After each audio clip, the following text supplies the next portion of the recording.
Hi everyone, we are ready to start the meeting.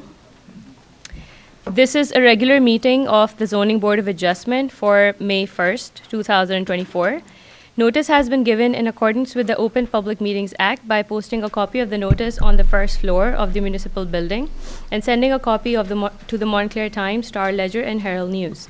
This is a public hearing in which any members of the public are welcome to attend. The meeting agenda is available on the Montclair website, as is the link to the township's YouTube channel, where the hearing can be viewed live or after the fact. The hearing is also being televised on Channel 34.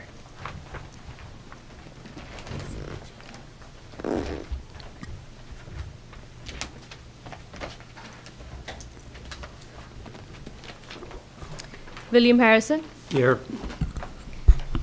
John McCullough. Here. John Caulfield. Here. Jay Church. Here. Angela Harris. Jerry Simon. Here. Sebastian Vieira. Here. Jamina Grant. Here. Michael Rubin. Here. Janice Talley. Here. Okay, we have the minutes from the April 17th meeting. I sent around numerous changes this afternoon, which, unless someone really wants me to go over all of them. And if not, does anyone else have any changes besides those? Okay, if not, someone want to move the minutes as amended? Is there a second? Second. All in favor, say aye. Aye. Aye. Any opposed? Any abstentions? Abstain. Okay, and then we have the resolution on the appeal. I don't have any changes to that. Does anyone else have any changes? If not, someone want to move the resolution? Motion to approve. Is there a second? Second. All in favor, say aye. Aye. Aye. And any opposed? And we have one abstention. Okay. The first application is that by Montclair Sky BNC LLC to construct townhomes on a property designated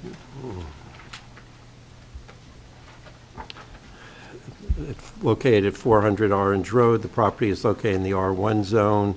The applicant is seeking a D1 variance from Montclair Code Section 347-41, which does not permit multifamily units in the R1 zone. The proposed development is non-conforming. The applicant seeks a variety of bulk variances for the property. And Mr. Sarah, you want to give your appearance? And Good evening, Mr. Chairman, members of the board. Gregory Massera, Banning, Rorty, McDonald, and Massera, on behalf of the applicant, Sky Developers. proceed. Mr. Chairman, sit. Would you prefer I sit? You can do however you are most comfortable. Thank you, Mr. Chairman. Your microphone. Mr. Chairman, to repeat some of what you said, this is the applicant of Sky Developers for the creation of 8 townhouse units on the corner of Orange Road, Pleasant Way, and Ward Place. There's also request for final site plan approval.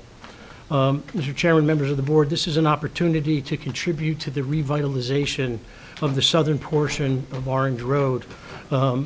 Most of you, I am assuming, are familiar with 400 Orange Road.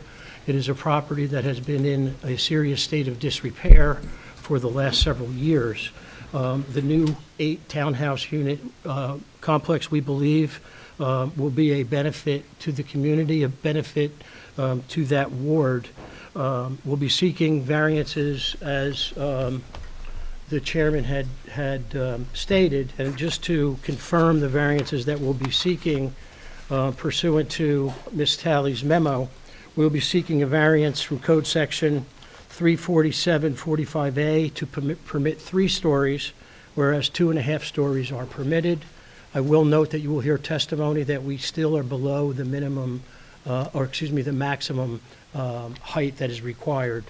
We will seek a variance from Montclair Code Section 347-45B to permit front yard setbacks of 20 feet on Orange Road, 15 feet on Ward Place and 20 feet on Pleasant Avenue. Minimum setbacks of 25 feet are required. We'll seek a variance from Montclair Code 34745D, which requires a minimum rear yard setback of 25% of the lot depth, 31.5 feet if anyone has done the square root calculation that is required under the code, and only 26.16 feet is provided. A variance from Code Section 34745E, which requires maximum building coverage of 25%. The proposed building coverage is 34.3%. And a variance from Montclair Code Section 34745G, which permits a maximum impervious coverage of 35.7, whereas 65.1 is proposed. We will also be seeking deviation from certain Code Section 281-8 and a couple of sections in there, which we will not be addressing primarily this evening. It is our intention this evening that you will hear from the owner and developer of the property. You will then hear from the architect, followed by the planner, and then if we have time, our arborist, who has visited the property and has very brief testimony. With that, Mr. Chairman, I'd like to call my first witness, who is Simon Klepner.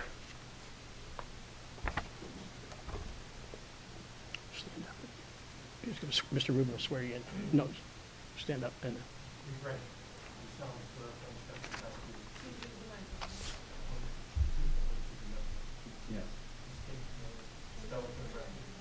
press the... Shimon Klepner, it's S-H-I-M-O-N, Klepner, K-L-E-P-N-E-R. And your address here? It's 17301 Biscayne Boulevard, Miami, Florida. Mr. Klepner, you're the owner of Sky Developers, is that correct? Yes. And you're also the owner of the property, and can you tell the board the entity that owns the property? Yeah, it's a Sky BNC LLC. Okay. And how long have you owned the property? It's about 2 years, Okay. soon to be. You bought the property in 2021, is that correct? Yeah, Okay. approximately. At the time you bought the property, it was contaminated, is that correct? It was contaminated, yeah. And what was the level of contamination and the type of contamination? It was, Speaking. okay. And the level of contamination was, I don't know the codes, but it was contaminated with, it used to be over there, repair shop years ago, and also a gas station. Talk to the board, yeah. Okay, so, That's fine, but just put the microphone so it's Okay. pointing in that direction so we can hear you. Right. okay. Simon, So- Shimon, why don't you sit down, talking to this mic. Oh, there you go. Okay, thank you. Yeah. Talk to the board, please. Okay. Okay, so there was contamination from the previous use? From the previous years, yeah. And what was the previous use? At some point it was a gas station, and then it was also a repair shop and for cars, and all. I don't know exactly. But you knew it was contaminated when you purchased it? Yes. Yes. Might be better if you sat down and Yeah. Okay. Speak to the board. Okay. I'm not used to Okay, talking in that's front right, of that's people. And you knew it was contaminated when you purchased it? Yes. And you spent quite a bit of money to clean up the property? Yes. And did you acquire all of your permits from the state and from the Township of Montclair? Yes. And all those permits have been closed out? Yeah. And it's your belief this evening that there is no longer any contamination on the property? Yes. You intend to be the general contractor of this project, is that correct? Yes. And can you give the board the benefit of your experience in New Jersey? You did give a Florida address, your experience as a builder in New Jersey, the projects you're working on now, for instance? Yes. I'm building in Jersey City a few projects right now. One is in 342 Johnston. It's a 55 unit.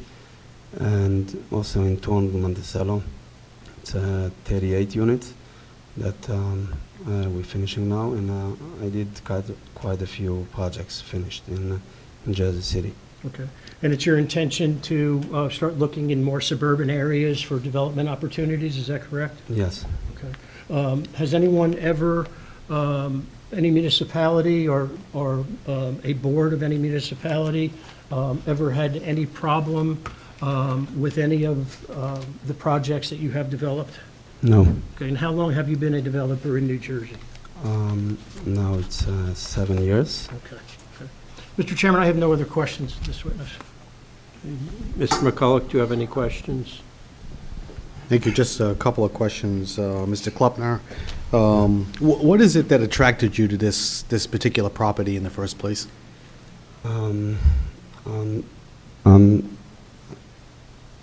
Until now, I was building in Jersey City multifamily, and lately I'm looking into build more townhouses and communities. And that was when the first time I saw this project, I saw that on this lot was approved, or it was introduced 11 years ago, 8 townhouses. So when I looked at it, it was the right amount for me to start and try to develop a small community. So from here I can build bigger communities. And basically it's a little bit a different type of approval process. It's not in the city, it's suburban areas, and mostly in all suburban areas is communities and all types of houses. So that was attractive. So outside of growing your own business, how do you feel this would benefit Montclair? This will benefit Montclair. First of all, I understand that we're going to have one unit is going to be affordable unit, and also I will need to contribute for the affordable the other unit that we're not going to provide in funds for the community. And I think also this lot looks like that right now it's covered with asphalt and buildings and torn down basically. Doesn't look good, and it sits like that for years. And the project that we came up is a lot more suited with greenery and a lot of Mhm. And so the projects that you normally undertake, do you ordinarily provide for affordable housing as part of your strategy? Yes. I have now 2 projects that I'm providing units for affordable housing. Yeah. I have one, and it's 9 units affordable, and the other one that I'm starting now is 11 units in the building. That's 11 units that are affordable. Some of that is 15% and 20%, and I'm also talking now with the city. They have certain funds like we providing here, so and they're asking me to provide more units, and I'm doing that in every project. And how many units in this one do you anticipate being affordable? In this project? Yes. There is 1 unit affordable, and except this also I will need to contribute to the affordable fund. Okay. A significant amount. All right. One other question, and that is, you mentioned removal of contaminated materials. What kind of contamination did you have to clear from this property? It was gasoline, and also it was there because of the mechanics. It's a different chemical that I don't know exactly what is it, but it was a significant amount to clean it up. Mhm. And when I took it, I didn't know the exact amount, but it was a big cleanup. Okay. And so all of this contamination certifiably has been removed? Yeah, with the NJDP, and the finalize, when it's finalized is only when we're going to cap it, and this is getting capped with a project, with concrete that we need in certain places, and this is also with a project that's going to cap it. What is it that has to be capped? And every time when there is a contamination, we took away a lot of Soil? soil, Mhm. and we replaced it with good soil. We took out more than 400 ton, I think. It's a lot. And also after when it's done and it's covered, it's sometimes they want to see more on the when you're going to build a new project. That there is certain things that you're doing beneath the project that you're covering and you're capping it. It's Okay. called capping it, and that's the last thing, and then they're signing it off. All right, thank you. Mr. Chairman, before, I just want to clarify, Mr. Klepner had mentioned a previous approval. Just for the record, May 16th, 2007, there was a resolution of approval, and we're not suggesting by any means that this board is bound by that approval, but there was a resolution of approval for a use of 8 units on this site.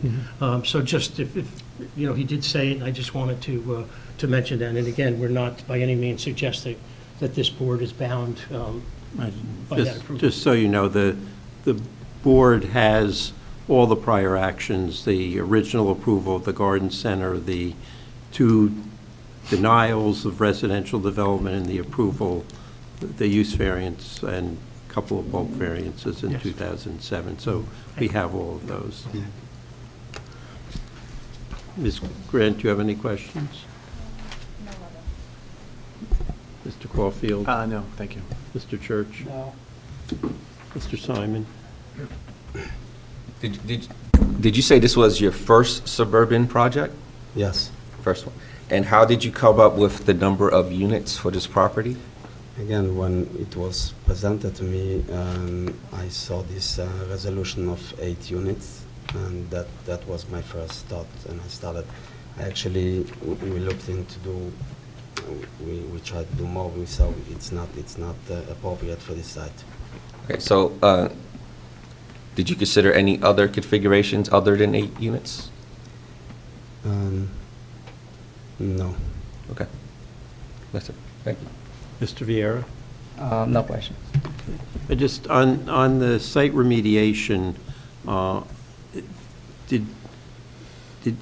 assume you had an LSRP who worked on the site, is that correct? Yes, that's correct. Okay, and did he issue an RAO on the site? He issued and filed that again, and the final approval of that is coming with the capping of the site, what I said before, but he issued one, yeah. Okay. His final signature is going to be... Now, I when it's understand the capped, cap yeah. is, will be the project is, Mhm. but do you have, can you provide the board a copy of what he issued, so I don't have to ask you a bunch of questions, and, because I don't I have that suspect here. that'll I'd be happy to, Mr. Chairman. Yeah.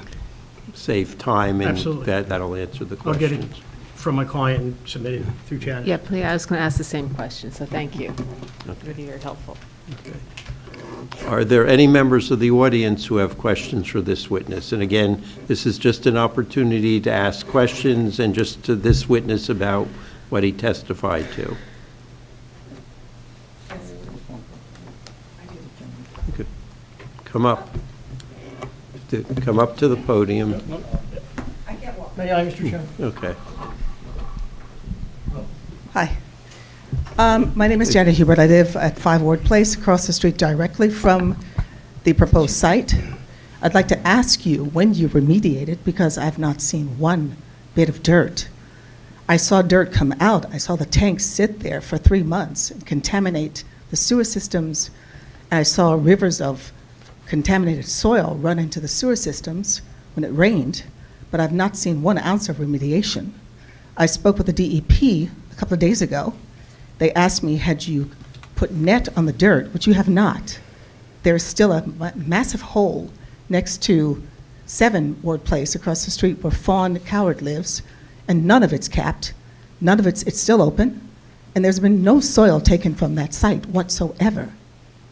I've been there for the last 2 years without even going on, for my work out of town, and I can attest that you have not remediated one thing on that site. The dirt is still there, the hole is still open. Okay. I can show receipts from all the trucks that went out, and there is tickets for that. and multiple trucks went out. More than, I No. don't know if it's 400 ton, but a lot of tonnage went out. And it's a very big company that did the remediation. I will also say that I did more than one remediation in New Jersey. I did 2 other ones that was significant, and I don't know what you're testifying for. When I spoke to you on the phone and asked you Okay. whether or and not you could remove just the tanks. ask questions. Yes.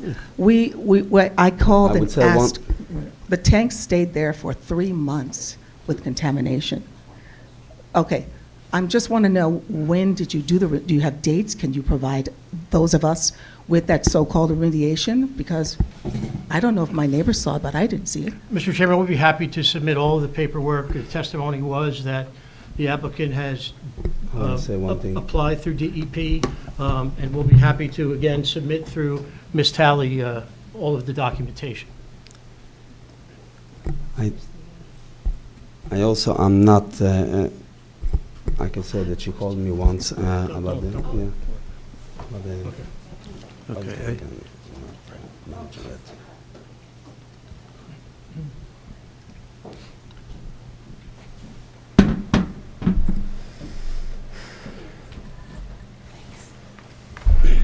Hi, I'm Chantal Bolivar. I live on 17 Ward Place, and I would like to ask you, when you say it's to better the community, what do you mean really by that? And for us that lives on that street, it feels more that it's going to be a bothered. So, what's the positive?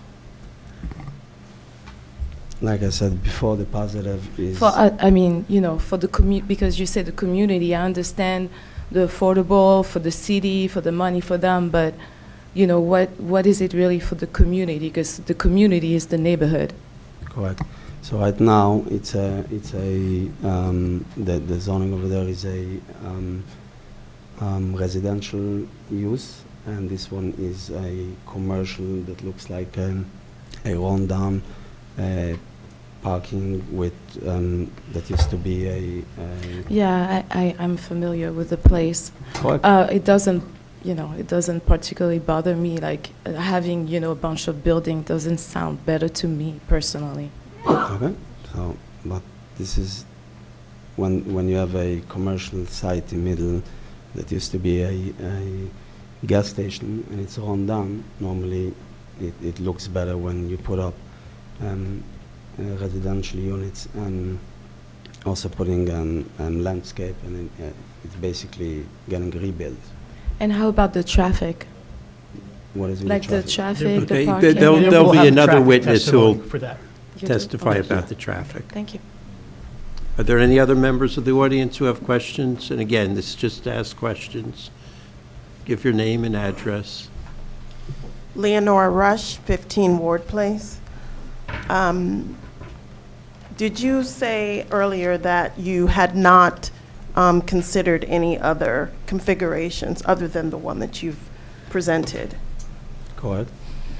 Are you aware of the current configuration of the area that you are proposing to build in?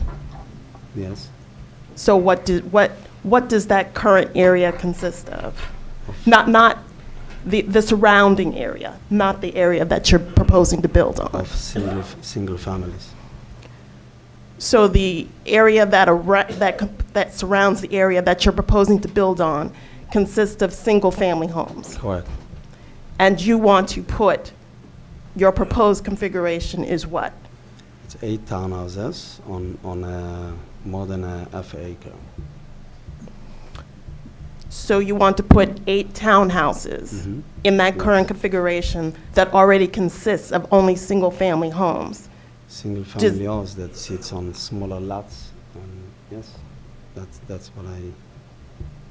So in what way does that revitalize an area that already consists of single-family homes with children that currently play around the block, and that will not revitalize anything for them because it's already a neighborhood?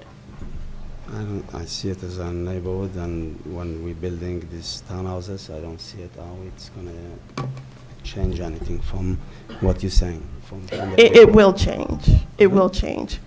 I understand. That's your It will opinion. change, and not for the positive. It will be for the negative. Are there any other members of the audience who have questions for this witness?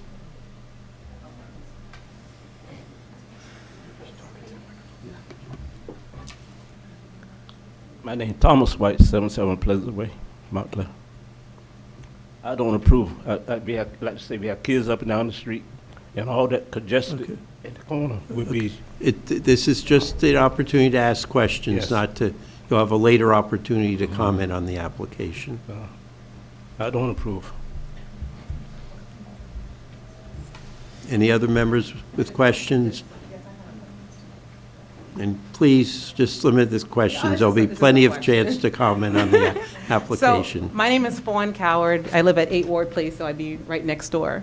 My only concern was, I didn't know about the contamination, and being that my property is right next door, and also Sybil Linthorpe, that's not here, present right now, we're both next door to the property. So does our soil, are we in any danger health-wise because of this contamination?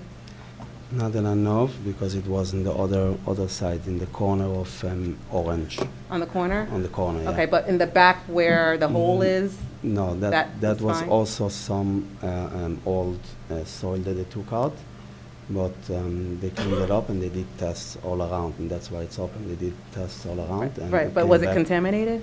It was in a certain level, but not as very low contamination in that area. Okay, so should I be concerned about my property and I Sybil's property? Ma'am, if I could Okay. just, Mr. Chairman, if you indulge me, when an LSRP, a licensed remediation professional, reviews the site, part of that review is to delineate the perimeter of all of the contamination. Okay. There is a requirement that if there is a belief that the contamination has spread to adjoining lots, that those property owners have to be notified.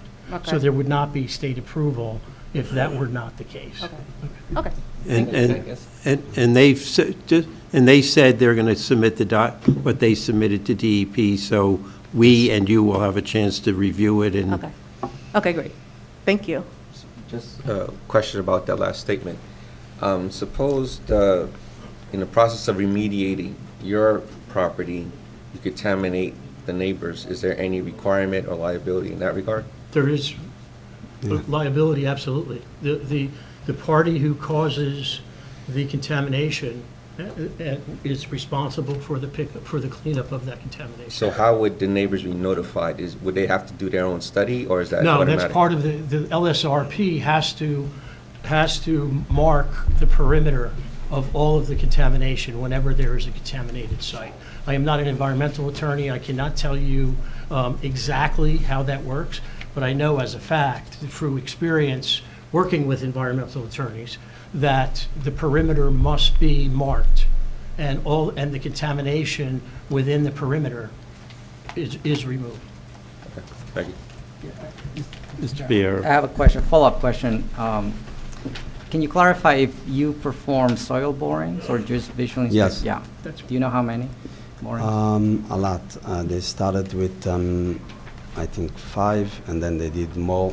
This is about the perimeter, is basically what they're doing. They're doing boring, and they're taking out the test, and they're checking, and when they see it's contaminated, they're coming back and they're moving it more around the contamination till they come to a place where it's clean. And this is how they know the perimeter of how much is contaminated and where is the area where it's clean. And then they can stop and they clean up this area. And after that, when they take out the soil, they're testing in the bottom until it comes to a levels of that the New Jersey NJDP is approving. And then the LSRP is supervising all the takeouts and the way it's done. That's what they do. Okay. And based on those results, you proceeded to remediate the site, Yes. correct? Yeah. Okay, thank you. Mr. Chairman, just clarification, though, the contamination that you had to clear, that was the result of when that property was used as a gas station? So, Or does it also extend to the time when it was used as a nursery?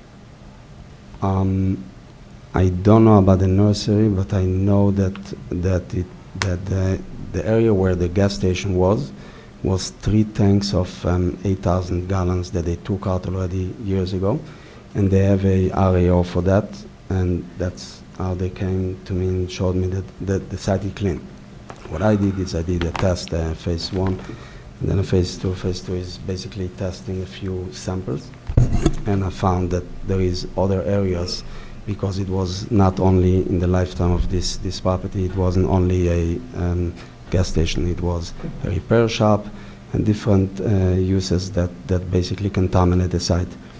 And I checked basically the whole site. I found also some tanks still, different tanks, that's still in the area of Orange, where there is still covered with metal detectors, and we took it out. And then we cleaned it up. And Mr. Macera, is the contamination, did it extend over the entirety of the property, as far as you know? Mr. Cole, I have no knowledge of that Yeah. whatsoever. Yeah, I think, we should wait till we get the documentation, because that should all be, there should be maps that show the area of contamination, where they did the borings, the number of borings, Okay. what was found. Yeah. Okay. Are there any other members of the audience come forward?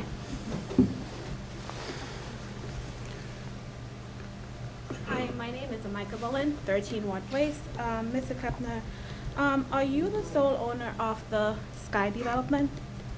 Not a sole, I'm 91%. So you have Owner. other owners?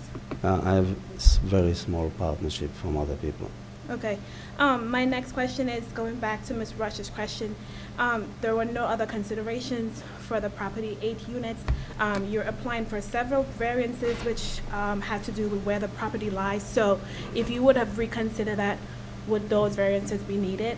It's always, I can always reduce when we don't need, but the reason why, and this is the architect is going to testify, is it's also an interesting lot because it has 3 frontages. And normally when we have one frontage, you have a setback only in the front and in the back. But over here in the back, you have also another side, that this is basically another frontage of the street.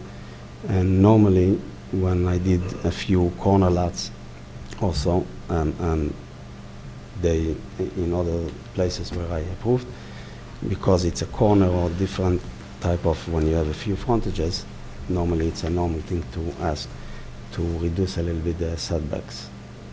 Okay, so I know you talked about, having that development does enhance the neighborhood, but how does having those, like you said, the property being so much closer to the sidewalk bring enhancement to the neighborhood? It's, again, it's a big site and it has 3 frontages. So normally when you have 3 frontages and you want to put up houses, you're not going to get the same setbacks because it's not a normal site. It's not just one frontage. You have 3 sites that has a front.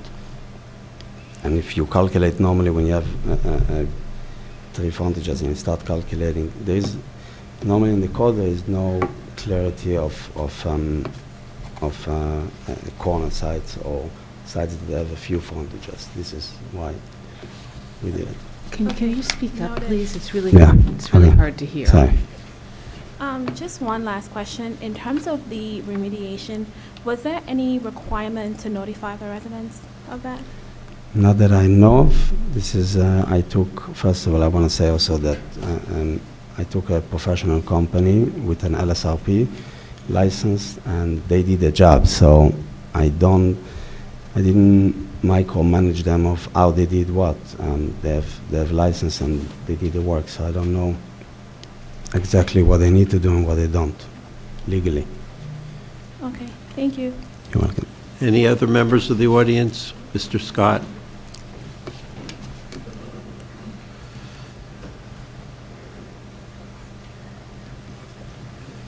Good evening. I have property at 382 Orange Road.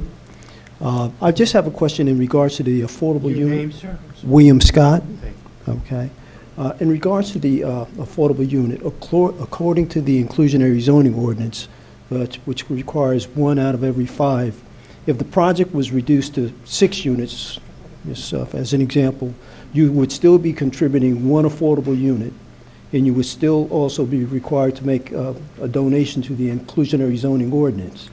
So I will say this, that if it's going to be reduced to 6, let's say, it's not going to be worth it for me to build 6, because it's what I understand about the affordable donation or whatever it is, it's going to be a significant amount. It's not small money, so I would reduce it to 5 when something like that would happen, most likely. But you would have 5 market rate units at that point, because you would, if you did 6, 1 would be affordable, and then Yes. 5 market rate units at that point. Yeah. Yeah, okay. It's just, okay. And with the market in Montclair for single-family homes, that would be a pretty, in some estimation, a good return on an investment. Yes. Okay, thank you. Most likely. Any other members of the audience who have questions for this witness? Okay. You want to call your next witness? Thank you, Mr. Chairman. Mr. Chairman, my next witness is Richard Garber.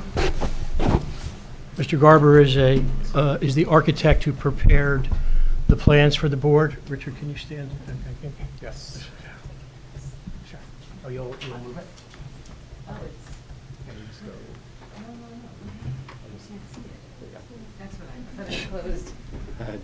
Please raise your right hand. Do you solemnly swear affirm the testimony you're about to give is the truth, the whole truth, and nothing but the truth? Yes, I do. Please state your name and spell it for the record. Sure, it's Richard Garber, Garber. And your address, sir? Address is 83 Montgomery Street, Jersey City, New Jersey. And I'm a licensed architect in the state of New Jersey. I've been licensed since... I think that you should wait for your Sure. attorney to ask you about the qualifications. There you go, thank you, Mr. sir. Garber, could you state to the board your qualifications Yes, I can. as an architect and your licensing, et cetera? Yes, I have a graduate degree from Columbia University. I called them the other day. They will not give me my tuition back. And I've been a licensed architect in the state of New Jersey. I'm born and bred here, but I've been a licensed architect since 2006. Mr. Garber, have you testified in front of boards in New Jersey in the past? Yes, all over the state. Approximately how many times? Probably in the last 15 years, somewhere between 40 and 50 times. And your license is current? Every July Okay, 31st. we'll accept him as an expert architect. Thank you, Mr. Chairman. Great. Mr. Garber, I know that you have a presentation. If you want to give the board the benefit of your work and the thought behind your work, and whatever else you want to testify to the And board. yeah, that should be marked as A1. Thank you, I right. just, and you'll give the board a copy. Yeah, so this was emailed to Ms. Tally's team at 6:08, and I realized that it was a little bit late, and apologies for that. Can you but, just tell we'll- us we'll how make many sure. PowerPoint slides there are? Yeah, there are 27 slides. Thank you. You're welcome. So much has been said about this property at 400 Orange Road. The site has had a series of uses, none of them residential. We are proposing, as has been discussed, 8 residential units here. You will hear from me via support from this presentation, as well as our planner, that we feel that this is an appropriate use. This use is more consistent with the context that we're working in here. And with that, I will take you through the project. So the first slide depicts the site as it is. There's been some talk about the florist that is here. You can see aerial photos on the left, as well as a series of photos of the property with a small shed along the street. These photos were taken in late fall of 2023. And obviously, my team and I have visited the site several times, specifically in support of this project, but are familiar with the site just because of our existence in the area. And Mr. Garber, the site still looks like that today? Site still looks like this today, yes. You see here the site location on Orange Road. You do see that there is a fair amount of single-family context here, and we 100% agree with that.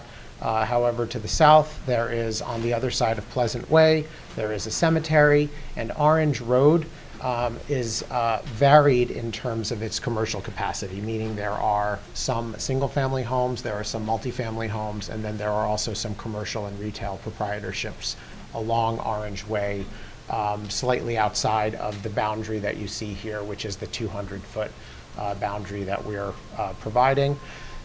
This is a snap of your zoning map, and as has been talked about before, this is a single lot in the R1. It is an oversized and oddly shaped lot for the R1.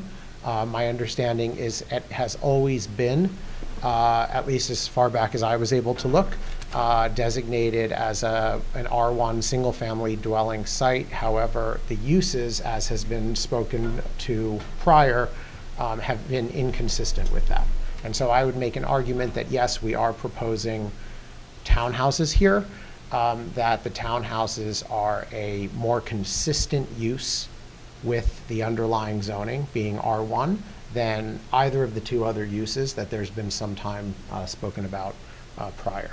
Now, I'm just going to go through some metrics for everyone before I show you my graphics, just to read into the record. The lot area, this is lot 11, is 23,718.5 feet, and that's from the survey. We're proposing a total gross building area, so that's all the townhouses combined, as 20,130 square feet of improvement. So the total project size is that 20,130 square feet of improvement. This is broken down into 8 single-family townhouses that are, you will see in my graphics, paired in twos, right? So it looks like there's sort of 4 buildings on the site, and I'll talk very specifically about the scaling and modulation of the site momentarily. But I will say that the average size of these townhouses, 2,516 square feet. So that ends up being about the same size, if not a little bit smaller, than many of the other houses that are in the area. So we are very cognizant of the size of these proposed buildings. The occupancy is residential. We've talked a bit about the zone being R1. Lot coverage is something that I want the board to be aware of. The existing lot coverage right now in its current use is 72.3% of coverage, impervious coverage, right? Our proposed improvements, including building footprints, drive aisle, and parking, are at 62.6%. That's a 9.7, almost 10% decrease than what is current, right? And that's important. Our proposed building footprints with the drive aisle, not including parking, is 52.6%. That's a 19.7% decrease, almost 20% decrease of what you have now. So to answer one of the questions that was posed before, what are some of the benefits? Not only are we proposing buildings that are more in compliance with the underlying zoning, we're also bringing benefit to the property in terms of its management of stormwater and its open space, right? Finally, the proposed building footprint, only the buildings, 34.3%. That's a total of a 38% decrease than what we have now, right? And that's just simple math based on the survey, which I think you all have, and our proposed site plan, which again, I think you all have. Our proposed building height, I want to speak a little bit about this. We are at 3 stories and 31 feet 6 inches to top of roof structure, right? Now, what your zone says in terms of height, because we are asking for relief in terms of the height, is 2.5 stories and 35 feet. Now, 2.5 stories is, as you all know, because many of the structures in Montclair have pitched roofs, right? We are not proposing pitched roof buildings here. What is important, though, is when we first started talking about this with the planning office, Janice and her team, Miss Talley and her team, we first sought to look at taking the 3rd floor as a percentage of the floor below. So the first iterations of the plan that were submitted to the municipality actually showed a building with a 3rd story that was 40% of the 2nd floor, right? And we're still at about that 40% of the second floor. Still a 3-story structure, 100% 3 stories. We will need relief for that. But the point is that we've always tried to modulate that, that third floor in terms of how it was understood.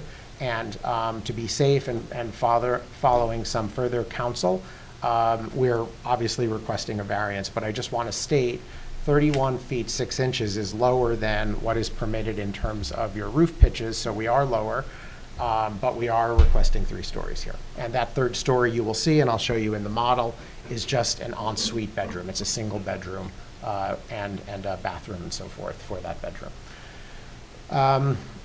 We will provide further average grade calculations by our civil engineer during their testimony. Now, the number of townhouses, we've talked about this also. There are 8 proposed, and you can see here, of the 8, 1 is affordable, right? And if we do the affordable calculation, as was suggested by the gentleman just before, I think we're at about 1.5 or 1.6, something like that, is the requirement. So what the owner has elected to do was provide 1 affordable unit on site, and that proportion, whatever that number is that's less than 1, will be dealt with in terms of a payment in lieu of to an affordable housing trust, right, which is fairly standard.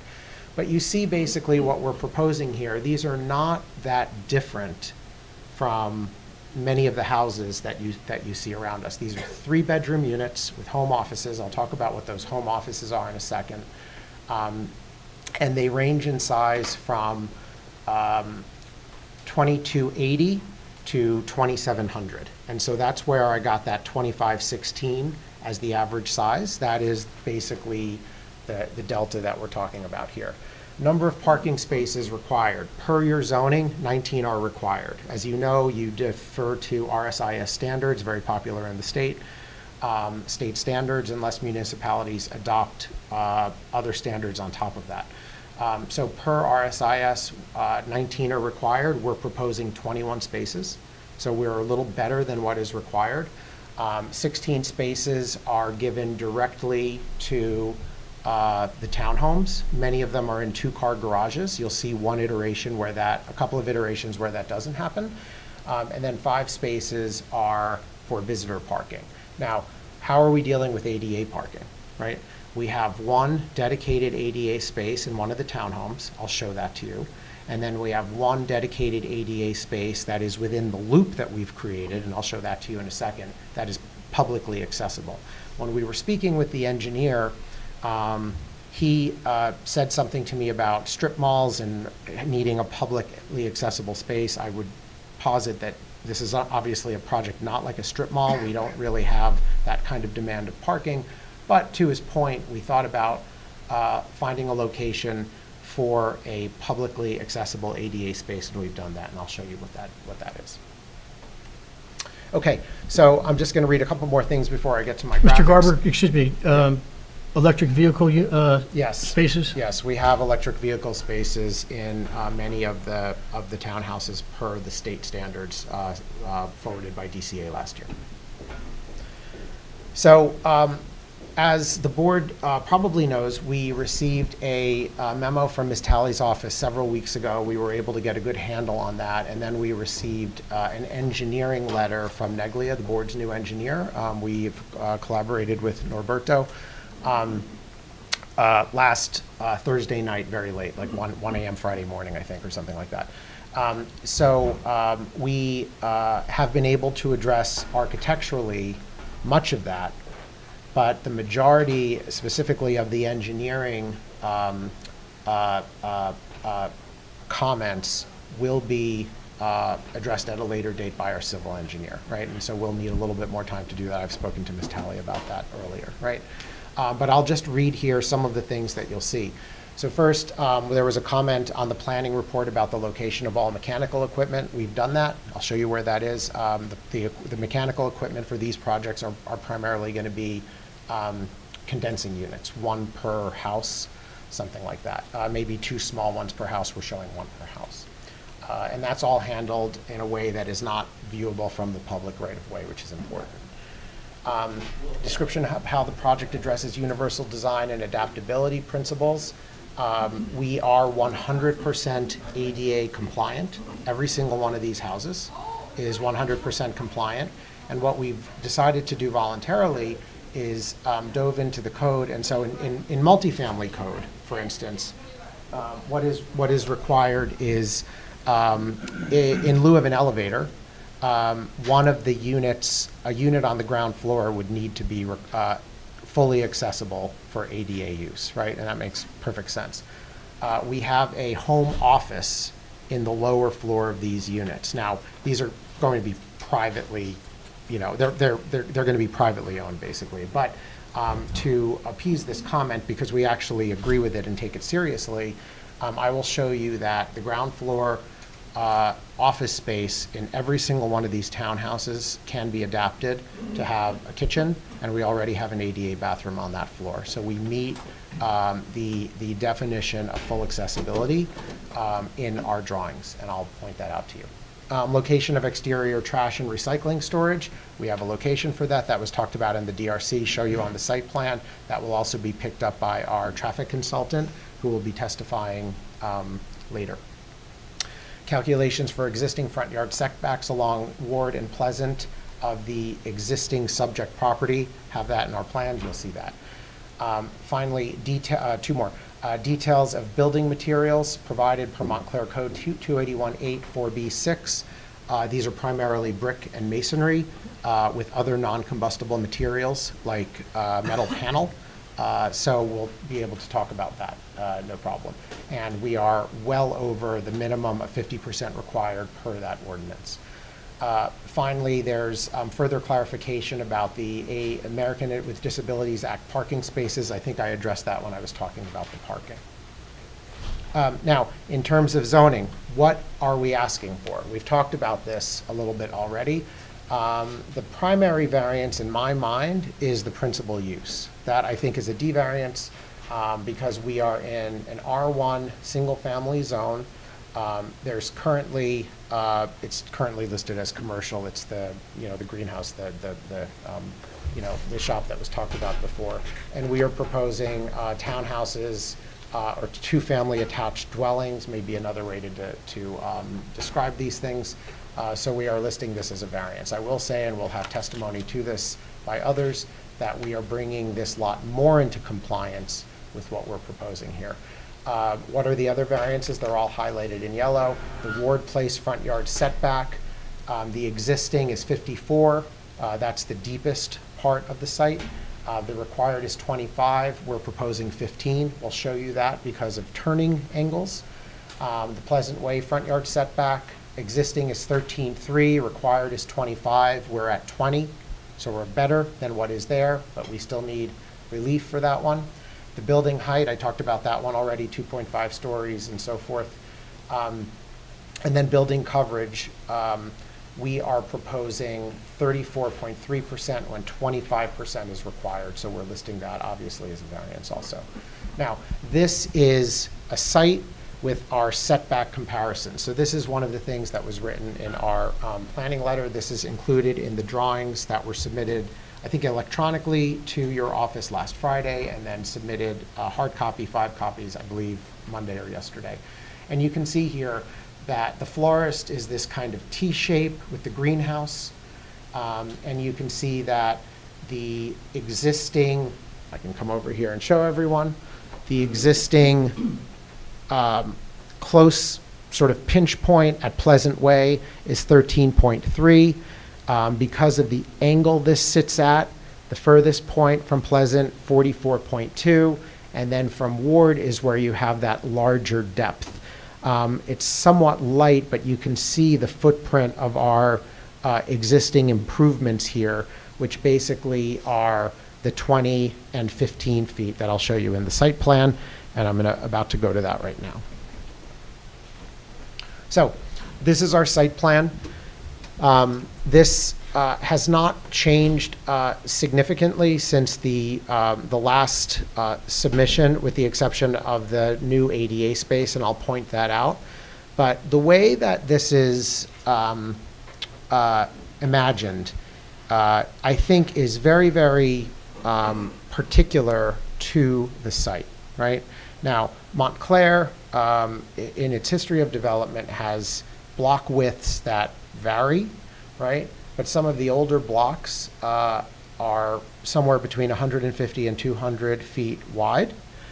We happen to be about 161 wide here, right? And so the way that that's set up, just to kind of show everyone, is you have lots divided. So you have a lot here that's deep and narrow that fronts Ward, and a lot here that's deep and narrow that fronts Pleasant. The cemetery's down here for everyone just kind of understanding that.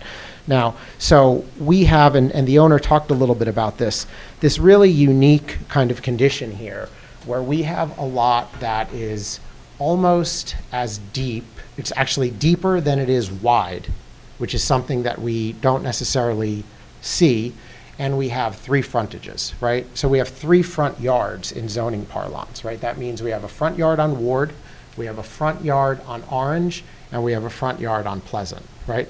So where's the rear yard? The rear yard isn't Ward from Pleasant, right? So what we've decided is that the rear yard, and this is in talking with Ms. Talley and her staff, is really this kind of area around back here. And what this does is, by calling this the rear yard and putting a circulation driveway here, we're doing a few things. First, we're making sure that there's a kind of spatial void between the closest townhouses to the residential development and allowing a drive access aisle there, right? And that's important. So the access aisle, as you can see, you enter on Ward and you exit on Pleasant. And the idea is that you drive through, and then there's a sort of circulation donut that allows you to get into the driveways of each of the townhouses, right? And so what does that mean? That means, in terms of a kind of town form plan, right? What is our building? It's a U, right? It's capping the rest of the block, right? Very simple, very logical, right? So, but where we have really, and this is, it's been actually a pleasure working with Ms. Talley and her staff in terms of this town form, because the U is further broken down at several scales. So the first way we break the U down is we break it down into pairs of townhouses. So here's the U, right? Here's the drive aisle, here's the circulation, right? And we have pairs, 2, 4, 6, 8, made in 4 different buildings. And then we further break down those pairs by doing further articulation that you'll see in each of the facades as we get to it, right? But you can see here, just to read off, all of the pedestrian entries are from the front. Now, obviously, there's entries through the garage and stuff in the back also if you're driving your car in. But this is another thing that is very characteristic of Montclair. You drive past the house and park in the back, right? So you maintain manicured lawns, right? That's one of the things as we sort of move west of Essex County that sort of, you know, I don't want to give a history lesson or anything, but that emerged in the 20th century here. So the idea is that all of the units are accessible through front doors, and I'll show you what that looks like in our model, but you can also access through the rear, through garages, where you'd be driving cars in or parking, right? Now, where is the visitor parking? The visitor parking are the 5 magenta spots that we put along what we're calling our rear yard. That furthers the buffer from the other residential units and the houses, and that's important. What else is worth looking at on this plan? The location of trash collection in the middle of the rear of the site, not visible from the public right-of-ways, unless you're looking right through the drive aisle. And then this is fairly new. Last week, after speaking with the board engineer, what we've decided to do is open up an accessible parking space with a 5-foot drive aisle here that is accessed off of this, let's call it a semi-public turnaround for the residents. And that ensures that we have, and this isn't even really required, actually, in my mind by code, but it's something that we feel strongly about in speaking with the board engineer, that there is an accessible ADA spot there as well. So you get a sense of how our site plan is working. You get a sense of how we have, in most cases, 2-car garages. I should have stayed over here. So we have many of the units, 1, 2, 3, 4, 5, have 2-car garages. All of the units at least have 1-car garages, with the exception of townhouse 6, which is this one. Why is that? Because this happens to be, I talked about the oddly shaped site before, an interior angle, less than 90 degrees. Because of that, we don't really have the turning radius here to actually fit a garage. Have it everywhere else, right? Now, if this site was actually parallel, we would have no problem doing that, right? So you get a sense of some of the constraints that we've, I think, been made to work fairly well. And then you see the EV spaces in orange that are dedicated in all the units, right? So all the units have are available with an EV charging space. As a person who drives an electric car, I welcome that. So this is our proposed first floor plan. Not much more, I think, to talk about than what we talked about here. Now, you'll notice there's some things in here that say approved and that kind of thing. This goes back to something Mr. Massera said before. This, when we say approved, this was a previously considered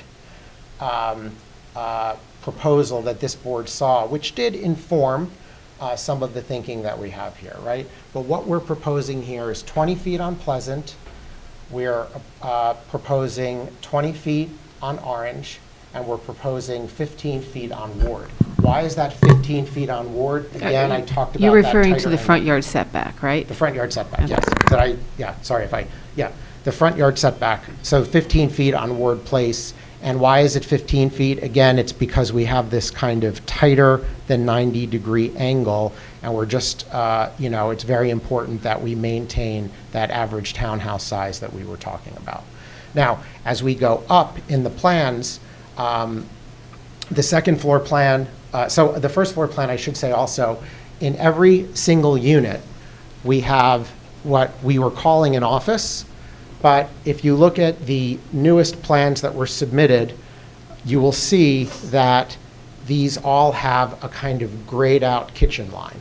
And all that means is that we can plumb this space, and that's fine because it has logic of an existing ADA bathroom and then bathrooms above, to actually accommodate a kitchen or kitchenette if we needed to make one of these units 100% accessible. It is adaptable. And so that's another kind of addition that speaks to the universal design goals of the project. In terms of the upper floor, I talked about this, started talking about this. We have 2 bedrooms in the rear of every townhouse.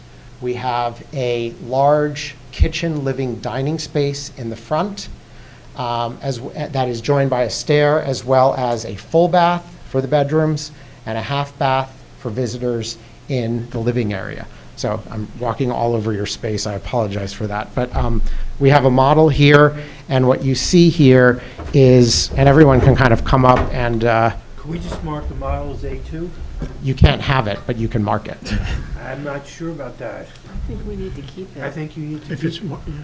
Yeah, if it's. You can an get it exhibit. back. We'll get it back. Okay, fine. No problem. So my team toiled over this. So It's A2. you can actually see how this breaks up, where we have a stair. We have a ground floor, and that ground floor has that area that I talked about was fully adaptable. We have that's okay.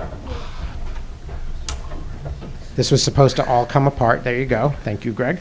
And then you see actually the second floor kitchen, living area, dining area. And what's nice is the dining area is part of a double, thank you, Richard, a double height space. So, and you can see this in section, and we think that this is a really nice design for these units. They'll make the units feel bigger than they actually are, but we'll have a double height space that contributes to our requested variance for height, by the way. And then that You're bedroom- standing, so probably 3 members of the board can't see Yeah, what so you're this is, yeah. describing. So double height space, and then living area, dining area, kitchen. Our 2 bedrooms are back here. We have a stair that connects all the floors. So this is our double height space I'm talking about right here. And then on the 3rd floor, we are asking relief for the 3rd floor. That would be for what would normally be referred to as an ensuite bedroom. And that bedroom has a full bath up there, as well as a modest closet and an open to below area. And then every single one of the units have fairly large roof decks. Now, where are the roof decks smaller? The roof decks are smaller at the corners because we're turning a corner. So geometrically, these guys get a little bit smaller, but you can see that the majority of the units have very large, this is, I think, 15 feet of depth, if I'm not mistaken. There's a green buffer around. And by the way, I should say the affordable unit is the same.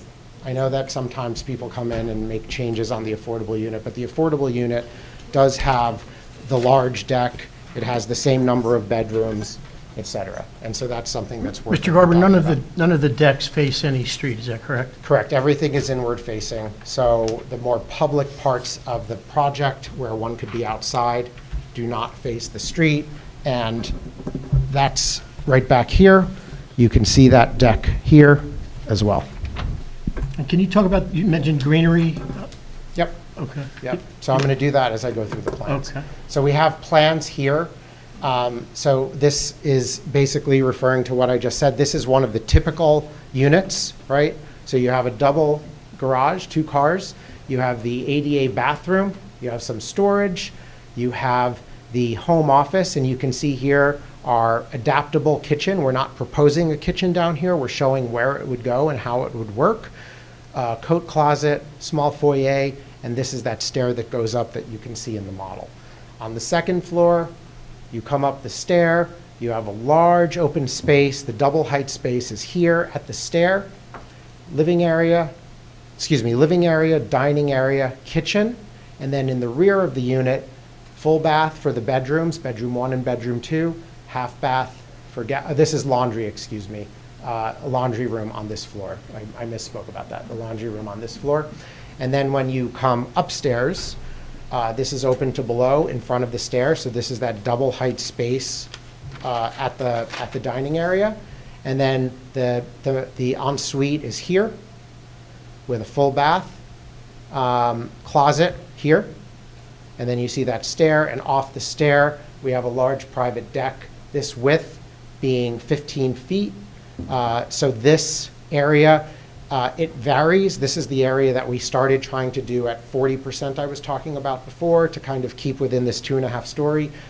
This has changed a little bit. Some of them are a little bit over 40%, some of them are a little bit under, but they average somewhere around there. We're still asking for the deviation there.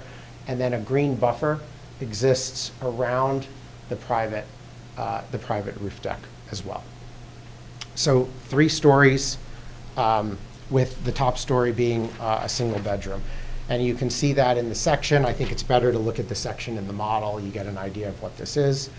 And then some 3D views where I'll talk a little bit about the materials. So this is literally the same cut that you're seeing in our model.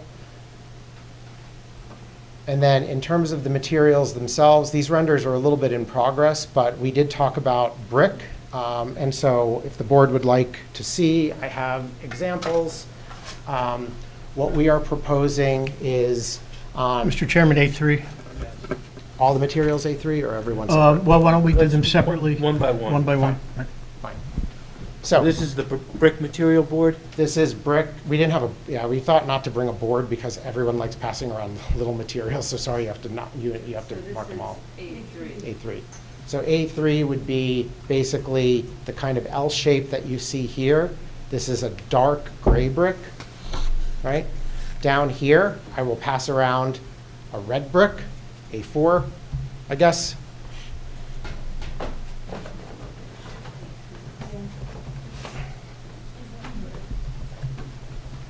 It's a little heavier, careful. Okay. And then up top on the upper floor, we have a metal panel. that basically is applied in standing seam. So if everyone knows if you've ever seen a standing seam roof, there's actually a pitch, as you can see in our model and in here, to the building on the 3rd floor. That also kind of modulates its scale from the street. I'm going to talk about that a little bit more in a second. But we have a standing seam material. This is an Alucobond brushed carbon, A5, very light. And then finally, A6 will be metal frame around the windows, right? And the metal frame around the windows is a little bit darker than our standing seam metal material. I would call this black, right? So that material goes around the windows, and then the standing seam material I talked about is up here, where the building slopes a bit.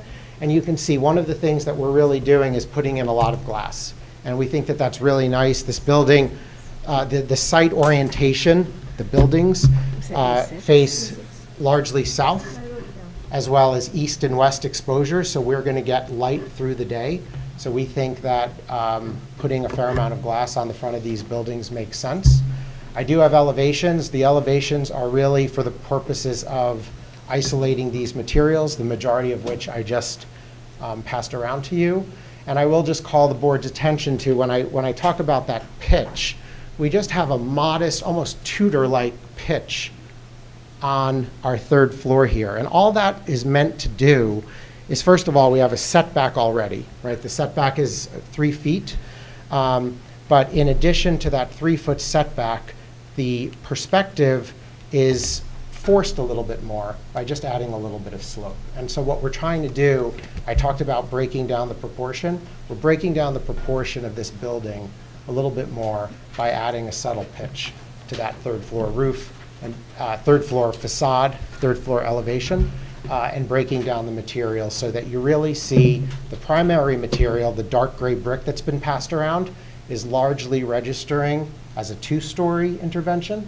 We have red brick at the base to announce the entry, the doors, and then we have the standing seam metal material at the angle, sort of minimizing the 3rd floor, which is the smallest part, given a floor plan, of the building itself.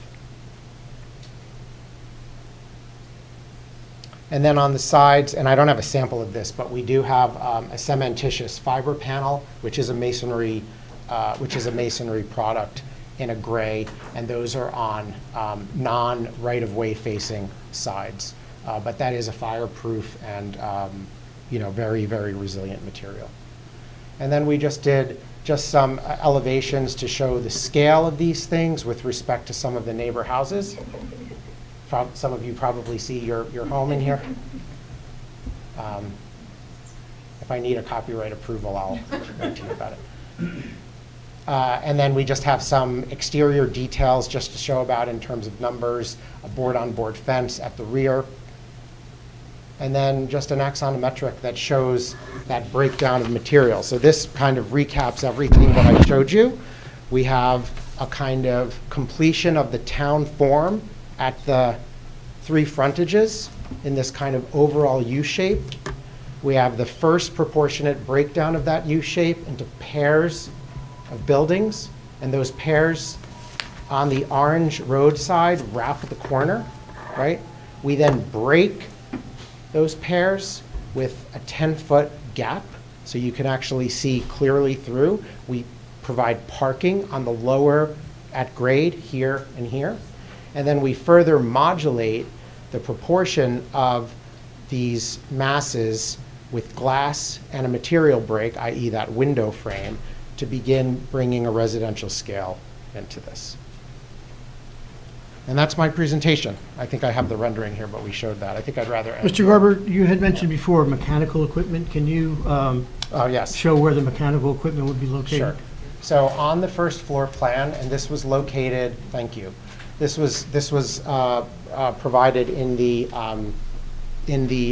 revised plans that were sent. We have very small labeled M for mechanical. These are condensing units. So we have condensing units. There's one shown for every house. Now there may be 2 smaller ones instead of 1, not designed yet, but there's a location here for this unit, here for this unit, here for this unit, here for unit and unit, and this is shaded by planting in here. Here for this unit, here for this unit, again shaded by planting, and then this unit is here in the green space. So that's really the only mechanical equipment that would be visible, and none of it, we're talking about probably 54 inches by 54 wide by maybe 3 feet high and 16 to 18 inches wide. So nothing significant, and certainly nothing you'll see from the right-of-way.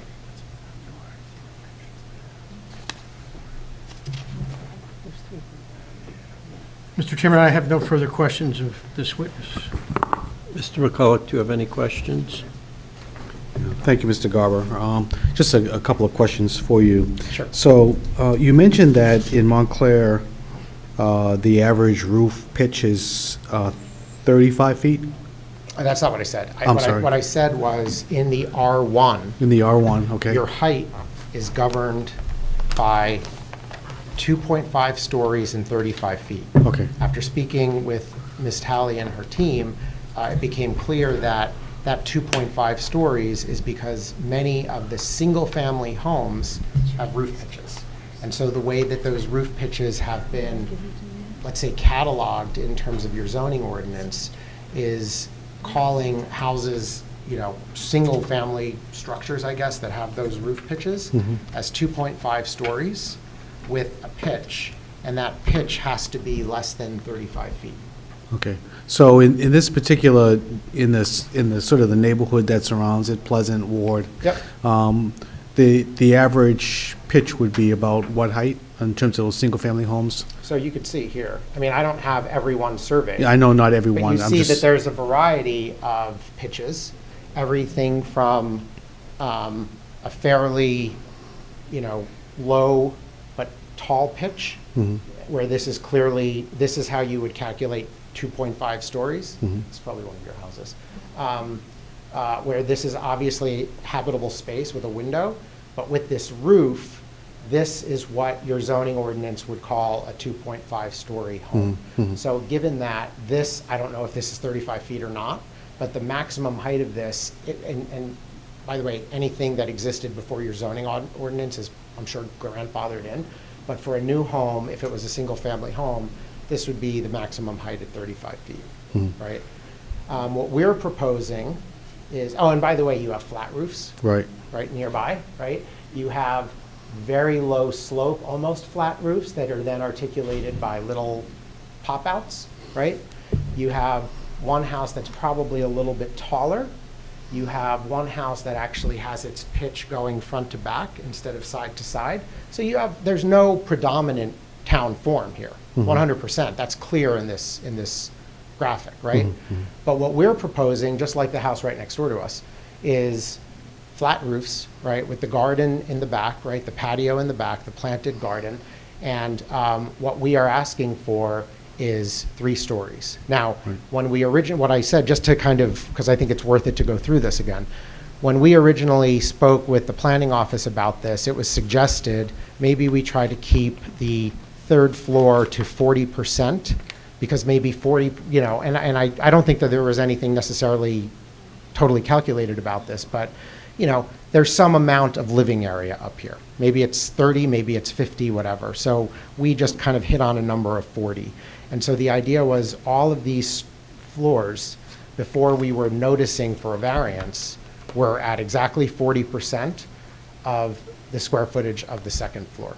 That's how we calculated it. Now, we've set it back, and we've codified it as a variance condition. So these now vary a little bit, and I've shown you the plans. There's a slight, dimensional difference in them.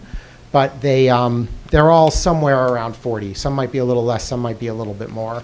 But we're noticing for a variance anyway in terms of that condition. So given the variety of architectural design of the properties in this neighborhood, would it be your judgment that this proposal, these buildings would not have a tendency visually to sort of overwhelm this this No, neighborhood? I definitely don't think overwhelm is, in my opinion, the right term. I would say that there's a couple of things. One, that Essex County does have a rich history of these kind of mid-century modern boxy type of buildings. And we love those buildings, by the way. I mean, I think that those are fascinating buildings. I know some people that live in them. And also, this is in no way a historic neighborhood. We're not defining this by historic standards, but since your question delves into history a little bit, Secretary of the Interior Standards basically dictates that new construction should set itself apart from existing conditions. And therefore, we wouldn't try to make a structure look like an older home. We would want to differentiate it. I would also remind you that this is a very, very different kind of site in terms of its size, its orientation, and its angles. And so I believe that this as a solution, has deference, but works proportionately and in scale with what we see. And that's one of the main reasons why we actually put this drawing in our presentation. Right. I mean, what was behind my question was the question of scale. Yep. And so, now, I just want to talk a little bit about the materials that you passed around here.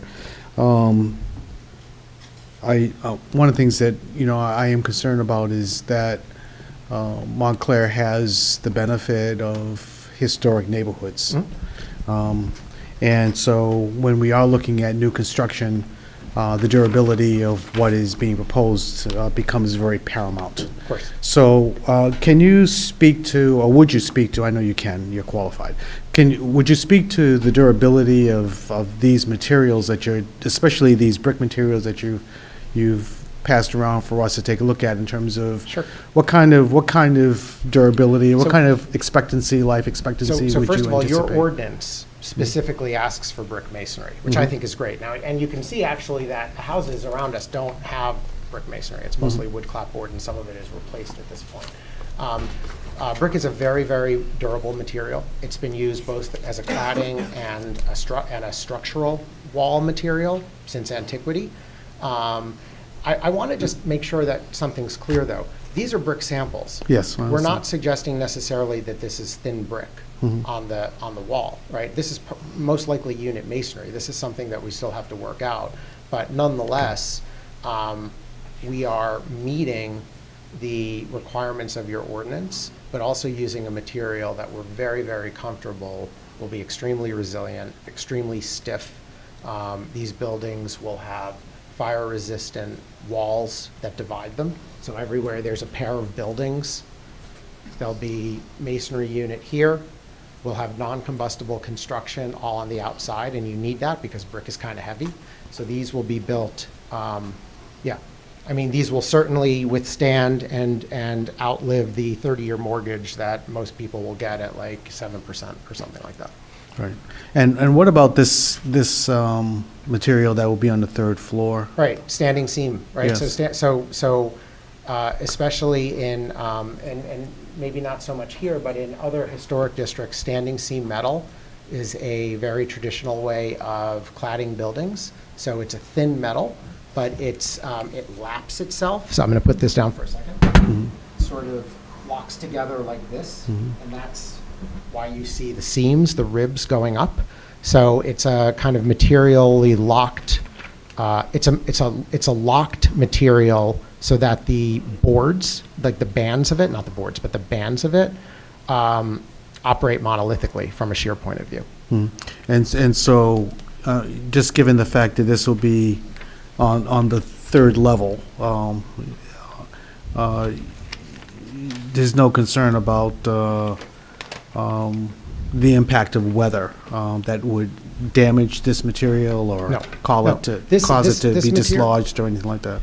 No, this material is really suitable for roofing, right? And as I talked about, that we really see this third floor almost as like a roof, like it's a kind of low-pitch roof, like a high-pitch roof, I should say, like a Tudor or something like that, right?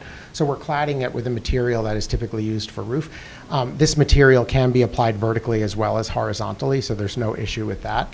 But no, I have, as long as, just like anything else, as long as it's installed properly, there will be you know, it's a fully impenetrable material to weather. Okay. And similarly, in terms of the garden areas on the third level. Yep. Those, how would those be constructed in a way that would minimize the potential again of I'm glad you asked that. debris flying and? So you see, so basically what we're constructing is a parapet wall. So that parapet wall by code is 42 inches, 39 inches, either 39 or 42, something like that. And then from that parapet, so that parapet wall is part of the exterior wall assembly. It's a wall, right? From there, we have a 2-foot or so planting bed. That's real plant, right? That's not fake material. That's like literally a kind of planting box that has a cubic volume of, 2 feet of height of planting material, and then vegetation. I'm not sure what kind of vegetation. We do have, landscape experts that can, and a civil engineer that can testify to that. So this is extremely heavy.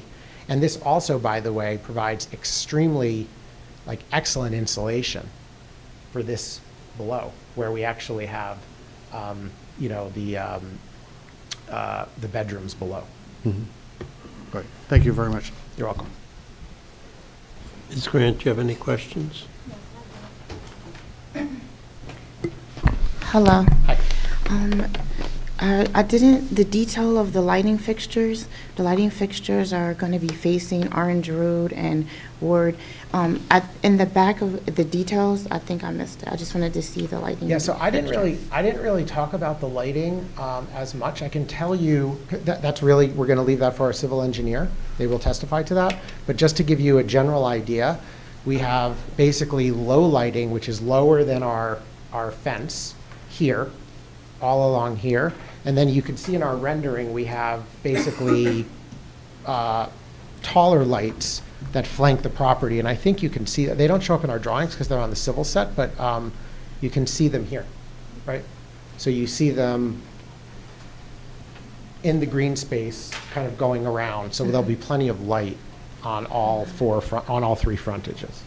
And what style are those lighting? I don't know if you have.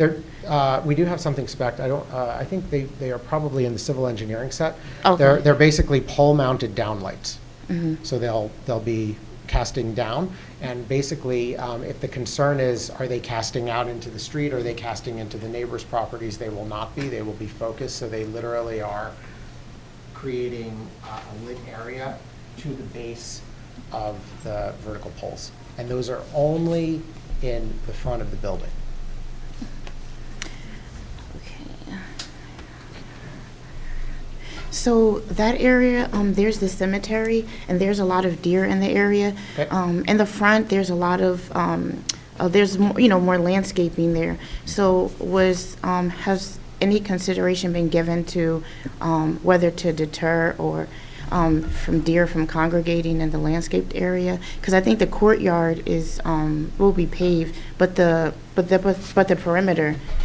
So that was my other question. Yeah, so I talked about that. So we didn't feel it appropriate to put any kind of fencing here, right?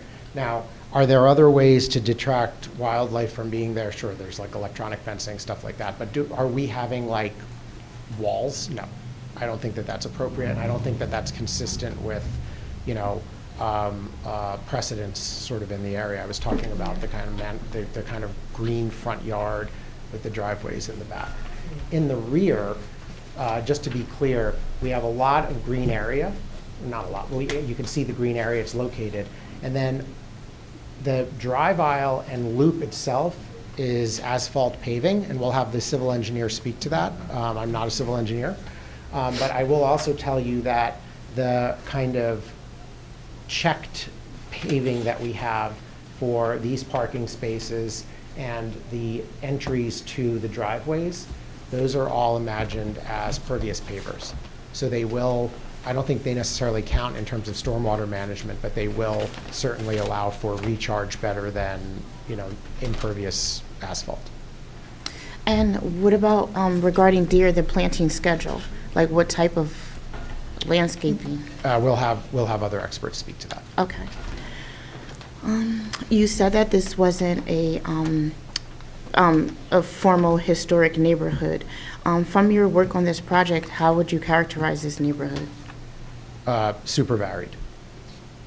And, you know, I only need to show you the various styles of houses that I was talking about when Mr. McCullough was asking me those questions, to the fact that on Orange Road, as I spoke about before, so like, you know, characteristically, let me go back.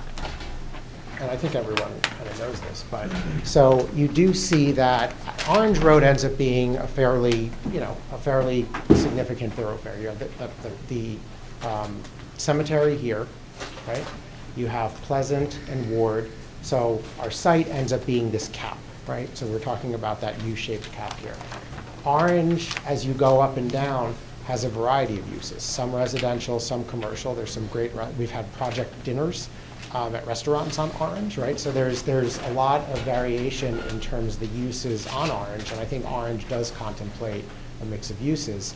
Some of them, like the gas station and the former florist use, are per your zoning code they're pre-existing non-conforming uses.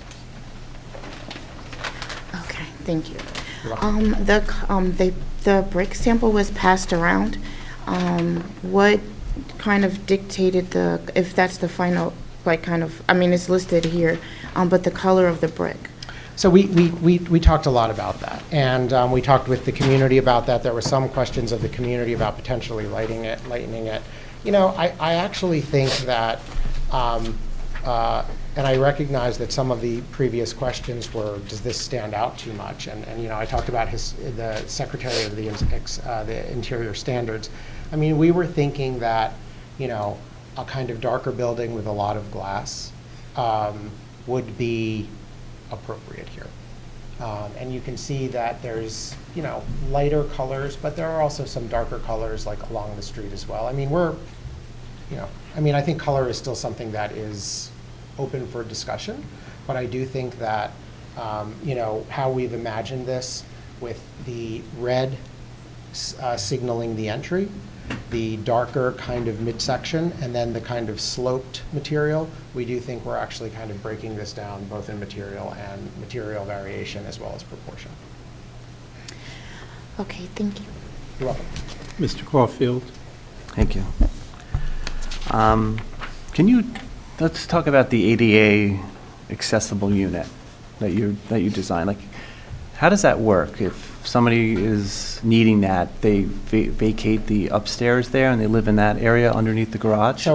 So there really is no basis for that in the IRC and the residential code, because single-family homes do not have to meet that burden. However, I thought that when we got the planning report suggesting universal design, I mean, it's something that we certainly believe in. We design a lot of multifamily housing as well. And what I spoke about before is the way that multifamily housing works is if there's not an elevator, the elevator would obviously bring accessibility to everything. There's no elevator proposed here. The way that you would address that is there would be a ground floor unit. So in the event there was someone with a disability that couldn't go upstairs or something like that, you were not discriminating against them by making a unit fully accessible at the first level of entry of the building. And so what we've done here as a way of speaking about that, and this is an active discussion that we're having, we were just having with the board engineer as late as Friday afternoon, a couple of days ago, that while not required, we have decided to show in our plans that should there need to be a fully adaptable living situation, we certainly have the ability to do it. And the way that we do it is we have this kind of home office area here. That home office area is accessible through the entry back here, the garage entry. All the doors are, 36 inches with the required pull and push widths and all that kind of thing. And in the event that there needed to be some kind of kitchen, which would be required in an accessible unit, we're showing that we can provide plumbing here to create one. This is not required, though, right? And these will not be built this way unless there's a kind of special concern or a special request to do that. Just showing the ability to adapt, right, which is what the code basically states you have to do. Okay. Yep. The roof, no mechanics on top of the roof, correct? Just Nope. going to be Not just open necessary. that way? These are Okay. small buildings. Gotcha. Can you talk about the parking that you have on the street? Not on the street, but you have 6 parking spaces. So I'll point to them, but what I would say is, I'd prefer to have the civil engineer and the Gotcha. traffic consultant who will be able to testify. But generally, if I put the site plan back up, and I had this up already, the whole idea is that I mentioned 19 spaces are required per RSIS standards right out of your code. Excuse me, it's not your code, I mean, the municipal code. We are proposing 21 spaces. Those 21 spaces, we are designating 1, 2, 3, 4, 5 as guest spaces. These are parallel spaces, so they're 22 by 9. Oh, thanks. You don't want me moving around as much? Thank you. So, I was wondering why you didn't have. so these are about 22 by 9 is I think what's required by code, so you can kind of just parallel in. This is our trash. And then here, what we decided to do was make this a single garage, and this was in discussion with Neglia, right, and submitted in our most recent plan. And this is a public ADA space with a side aisle, right? I don't think we're going to need it. I don't think I'd rather see this as a 2-car garage. I think the owner would too. Mm-hmm. But, I mean, I can understand why, there might be a need for, I think, I'll let the traffic engineer speak to this, but I would say that the need that we would have for something like this is probably non-existent, because we can make accommodations, either in a garage, we have an accessible garage unit here, or if need be, can do a special kind of unloading on one of these side spaces. There's plenty of room on this site to do it. But, the idea here is in wanting to comply as completely with universal design standards as possible, and that might be aging in place, things like that. We are happy to provide that. Okay. Mr. Garber, that's the affordable unit, right? That just This lost is half the garage? This is the affordable unit, but the choice to put it here was not because it's affordable. And thank you for bringing that up. I want to make sure everyone's clear. The reason why we put this here, sorry, I'm walking over again anyway, is because we wanted to make sure we had a location where there was a 5-foot access aisle, and so that's where this is. Now here, we have an 8-foot access aisle, and this is a non-affordable unit. This is actually the biggest unit we have. Only one car in this garage with an 8-foot access aisle. So we are providing ADA spaces both within garage and out of garage. So wait, so is it 2 of the units has only a 1-car garage? Is that unit So at the corner, this- at the southern corner? This unit has a single car garage. This unit now has a single car garage with the extra space here. And then this unit on the tight corner doesn't have a garage. It has a drive, Okay. it has 1-car spot right here. Okay, thank you. Yep. And the reason why that is the same reason I talked about before. In terms of our U, this is the less than 90-degree corner. It's tighter, and we cannot maneuver a car in there. And that's basically a site feature. Is that a garage, that tight spot there, or is that an outdoor parking spot? That's outdoor parking. That's outdoor parking? Yeah. Okay. Yeah, And they have to great. back out and not hit the back of that house going down that way? There's clearance. We'll be able to Do show, it. we'll be able to show the turning clearances. That's been Okay. done. Looks tight to me. It's tight because we have a thick magenta line here, but in reality, there's clearance. I know that you probably can't answer this, but maybe give us some time for the traffic guy. Snow removal might be a big issue through this sometime down the road. Yeah, we're prepared to speak about that. Okay, thank you. Thank you. Mr. Church? No, I have no questions. The questions I had have been answered. Thank you. Mr. Simon? Thank you. Excuse me. When you were designing this, what was your intended tenant for these units? Like, what did you envision? That's a great question. I actually think that given the location, there could be any number. This could be a starter house. This could be a retirement house for empty nesters. This could be a house for a small family. I think the idea here is, and I don't normally say this actually, but in some ways we're really striving for a market average in terms of square footage. And that's why I brought up that 2,516 square foot average for these units. That's like right down the middle of homes here, right? You have obviously homes that are a lot bigger, but you have homes that are smaller. And so the idea here is that this is a sort of developing part of the municipality. And I think that these homes in their location and their level of affordability will be desirable for a very, very wide range of people. And that's the owner likes me saying that, but that also just, I think, makes really good sense given the kind of nature of development in this part of town. Okay, I could see it being a starter home, but from an older home or a family, there's a lack of common space, like just open play area.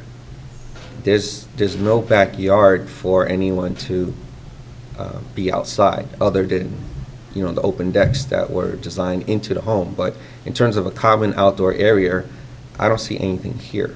Right, you mean common meaning shared, or you mean common meaning just? Just like, benches to sit outside. Sure. So I think that that's a fine point, but I would say, so first of all, this is very specifically a townhouse model, not a single-family house model, right? So you can't, it's not an apples to apples kind of comparison there, right? We have a lot of landscaped open space in the front of the houses, and that is very, very consistent with the precedents that I've brought up, right? In terms of open space in the units, we have the living room, the double height dining room, which maybe you don't have to put a table there, but we have a giant home office, which smacks of playroom. I'm strictly speaking on the outdoor space. Oh, okay, because you actually had said something about the indoor space before. Common deck. And then, so sure. And I think if you're asking why don't we have a backyard, because I actually think that this turnaround ends up being a very efficient way of serving and allowing for private garages, which I think are actually very, very important. Well, buyers. let me just stop. Right. I bring it up because it questions the overall design and the density.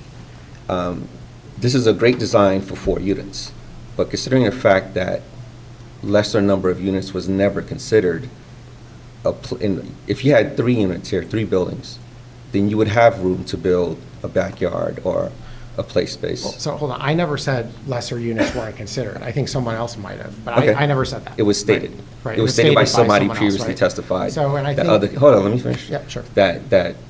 So because of that, all these other things, variances come into play.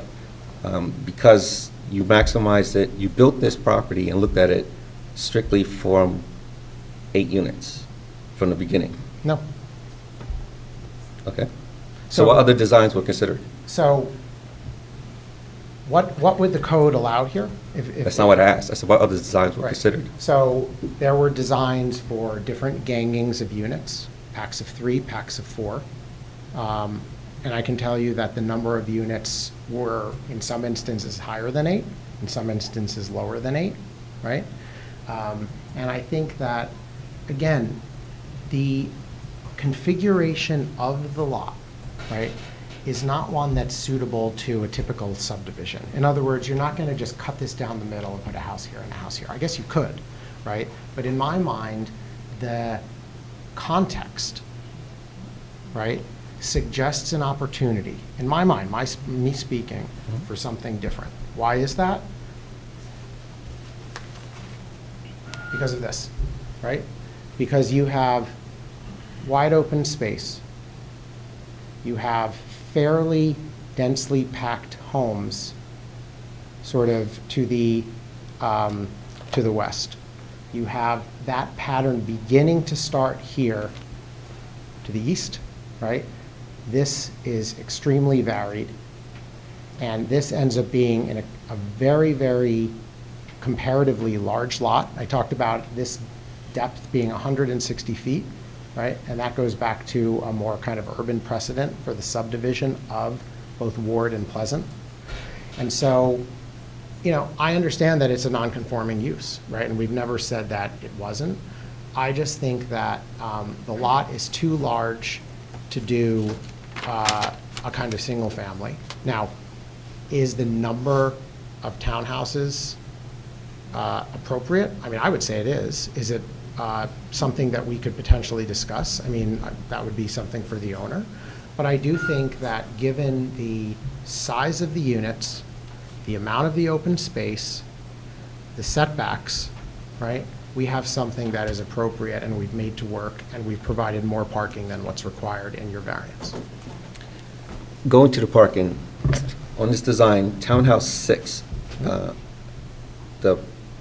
think it was noted that parking spaces 9 and 12 were assigned to Townhouse 6, which is the one without the garage. Here, right? Sorry. So this is Townhouse 6. So this is one spot. And then the second spot Is in between. is here. Right, which is not ideal. But I bring that up because in the DRC memo, they wanted a 10-foot separation between the buildings. Yep. Which is accomplished, but then is then blocked by the parking space.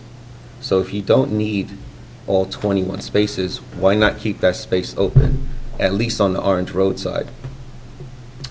I mean, I don't have a problem losing a parking space. I think the thing that you're forgetting, or maybe maybe you're not forgetting it, I wasn't able to convey it as successfully as I had hoped, is that and we'll have experts testify to this, in every single one of these separations, which vary from 10 feet to considerably wider than 10 feet, we have a kind of planted landscape buffer, right?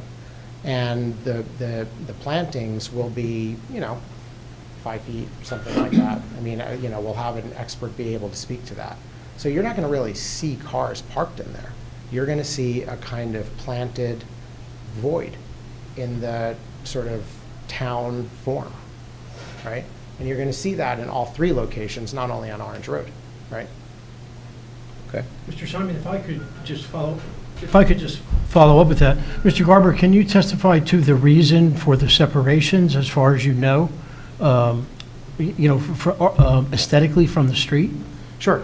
So the separations actually came from this idea of wanting to break down the town form, right, which I spoke about. Now, interestingly enough, and thank you, Mr. Becerra, for bringing it up, when we first came in, we had a separation here for parking, we had a separation here for parking. This was a lot tighter. We only had 6 feet there. And the reason why is because I actually felt strongly that it made sense to hold this as a single mass on Orange Road. I got voted off that island, which is fine. And we ultimately now have a separation so that you more clearly see the proportionate breakdown in the pairs of units. And do you believe that the parking space affects that visual separation? No. From the street? No, I don't.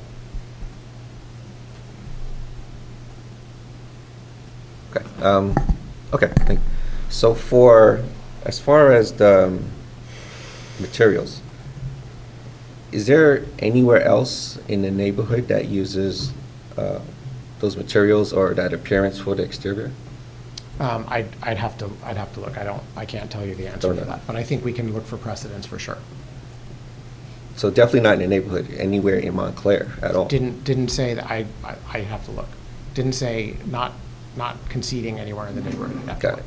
So as far as you mentioned the memos, the interior memo where they say a new construction to have new designs.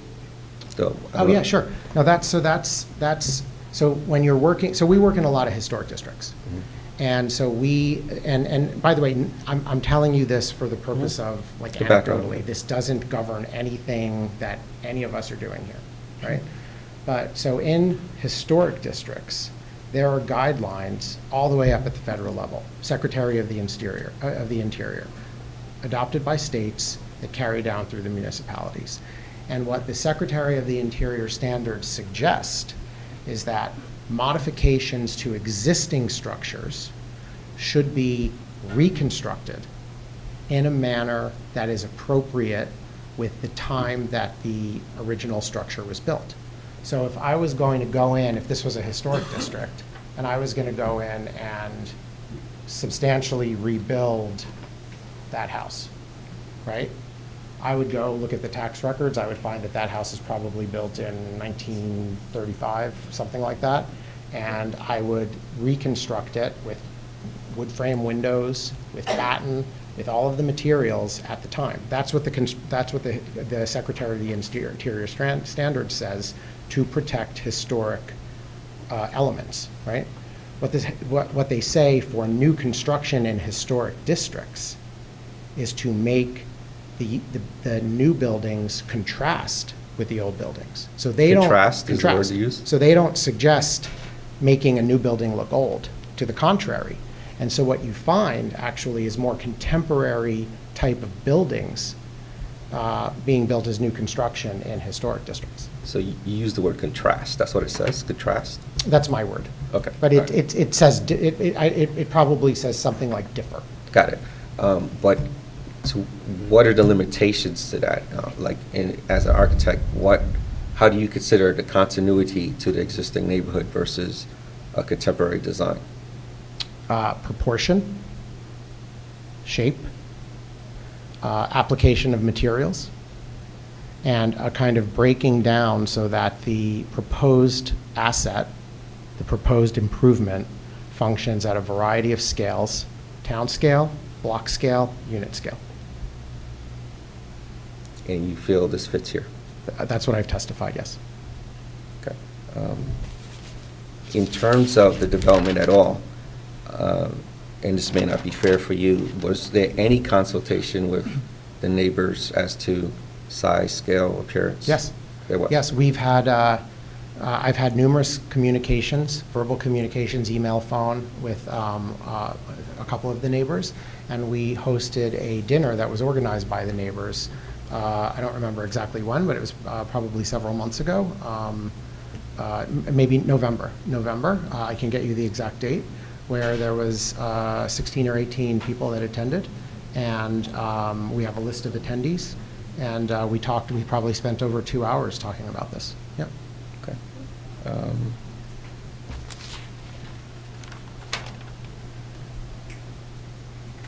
Okay, thank you. Thank you. Mr. Vieira. Thank you, Mr. Chairman. Can you, I think I'm a little confused with the previous testimony as far as the number of units. So can you kind of walk us through at a very high level, starting from the conceptual design, how many units were considered first? Were more than 8 units or less than 8? So you mean in my work, not the previous Correct. testimony? Yeah, Right. correct. In your work. So how do we start things as an architect? So what we typically will do, so in this case, as has been discussed by the chairman, there have been multiple tries, let's call them, on this site. We were able to access multiple proposals for those tries, and we started by reviewing them. And those proposals showed numbers of units, some lower than 8, some higher than 8. There were no single-family, at least to my knowledge, what I've seen, no single-family proposals previously proposed. It was always townhouses. And there was always some attachment of those houses. So in other words, they were either grouped in pairs, 3s, or 4s. And so what we decided to do was, kind of understand that seemed to be sort of the spirit of what was happening here. We initially came in, when we first, and I should also say, when we first were brought into the job, and to be honest, I don't really like doing this, but we were kind of given a design by someone else. I'll withhold my position on that design, but that design was brought in. I was present to the planning office, and it was wholly rejected.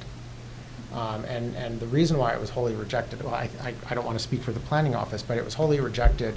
And one of the things that we thought we wanted to do, what was discussed, is, holding that block in a kind of, town end cap, right? So that U shape that I was talking about before. So that shape, that proposed shape came out of discussions directly, I think, with the municipality. If I can explain, I think your first proposal had driveways accessed from the street. It did. That was the major concern, the 8 curb cuts along the street. That was, the direction that our office gave was that was never going to fly. So just to explain that. No, thank you. So to address that concern, the proposed solution was to provide a single entrance for all the units and, the donut basically. 2 curb cuts, one on Pleasant, one on Ward. On That's each side, yeah. Maintaining the driveways and maintaining the precedent of typically driving behind homes. Okay. Right? Yeah. All right. The next question is regarding Unit 6, I believe. Okay. No, the affordable unit. Yeah. Number 7. So, is this the smallest unit of all the? It is the units? smallest unit. It is. Yeah, it is the smallest unit. Because of it's affordable, or? No, and this one, again, there's a kind of shape that is governing some of this. So this unit ends up being the largest one because it's on the corner that has the sort of obtuse angle. This unit, this unit, this unit, and this unit are all the same. Yeah. This one is slightly smaller because of this wedge. This one is slightly bigger because it's on the corner. And this one is the biggest because it's on the obtuse corner. Oh, and this one is a little bit bigger because of the shape of the driveway. We were able to kind of take that and make it a little bit bigger. Okay.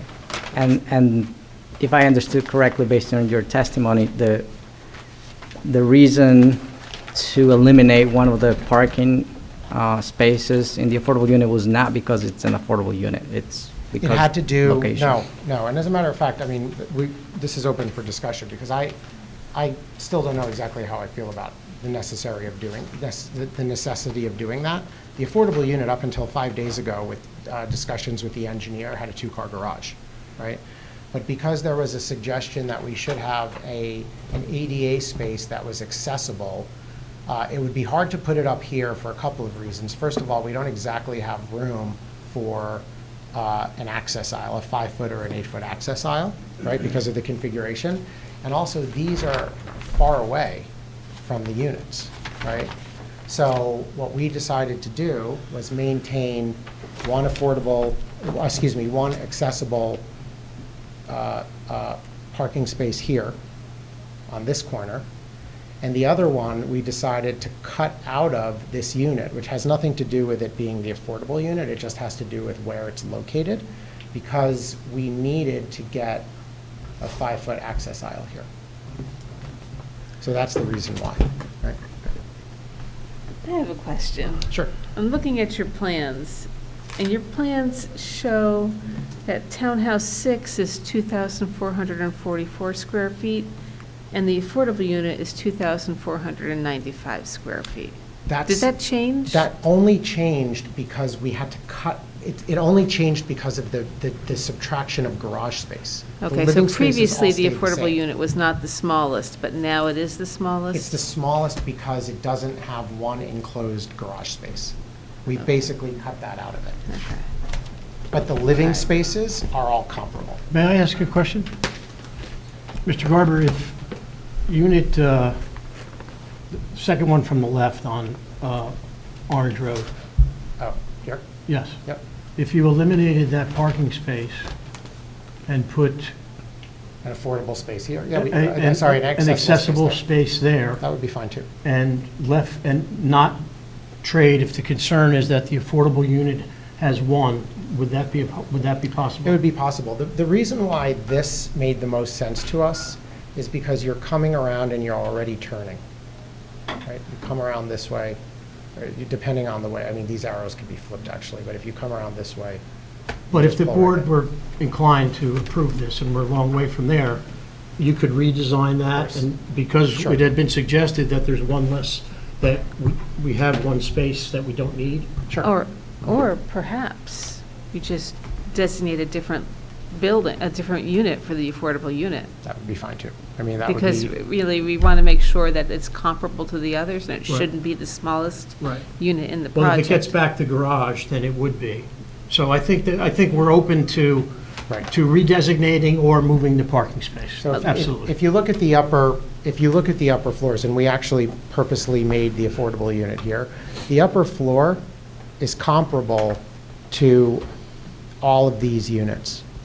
They're all the same.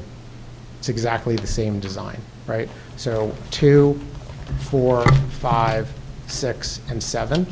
I did that, oh yeah, that's right. All have the same second and third floor. And it's only, so, Ms. Talley, to your question, you're right in that we lost about 200 square feet in that unit. That's because we cut it out of the garage after speaking with the board engineer. Okay. We could, Ms. Ms. Talley, We'll work on that. We can do one of the two. That's fine. I mean, otherwise, under your code, we'd have to seek a variance for having an affordable or a deviation, one of the two. I'm not sure where it is. Okay. For seeking an affordable that is not comparable size. Right. As, you know, comparable obviously is subjective, but, right, okay. Well, Okay. we could do Okay. No that. problem. Okay, next question. Thank you. You mentioned so within the blocks, you have 2 units. There's a fire wall separating the 2 units, 2-hour rating. And how about soundproofing? Yeah, so there'll be, so building code dictates sound levels, sound transmission levels in the walls. A 2-hour fire-rated wall with insulation is going to exceed the minimum requirements, so we're not worried about that. Okay.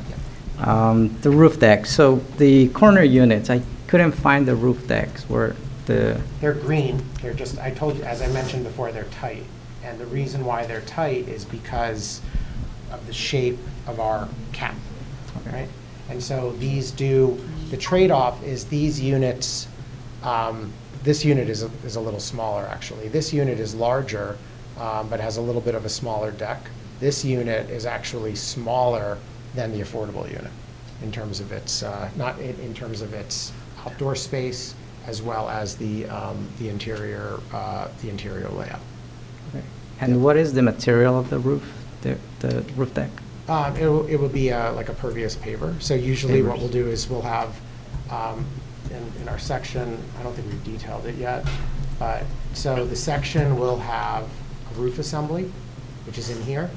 And then on top of that roof assembly, we would have insulation, vapor barrier, all that sort of good stuff. And then on top of that, we would have sort of modular pavers that have leveling to them. And so they allow the water to kind of go through, and then they're almost basically like a horizontal rain screen, practically. And the water goes through and it drains off the roof. Okay. And the roof decks are not designed to be a means of egress during an emergency, right? No. No, Yeah. no. Yeah. They wouldn't, they're like a fire escape or something? Yeah, the fire No, no, escape, yeah, no, No need for code. yeah. Next, okay, so the other part was, you mentioned setback on the 3rd floor, 3 feet. Was there any other consideration for, larger setback, so you? So we originally had a setback of about less than 18 inches. And really what we were doing is, in terms of the front of the building, maybe I'll use the model again.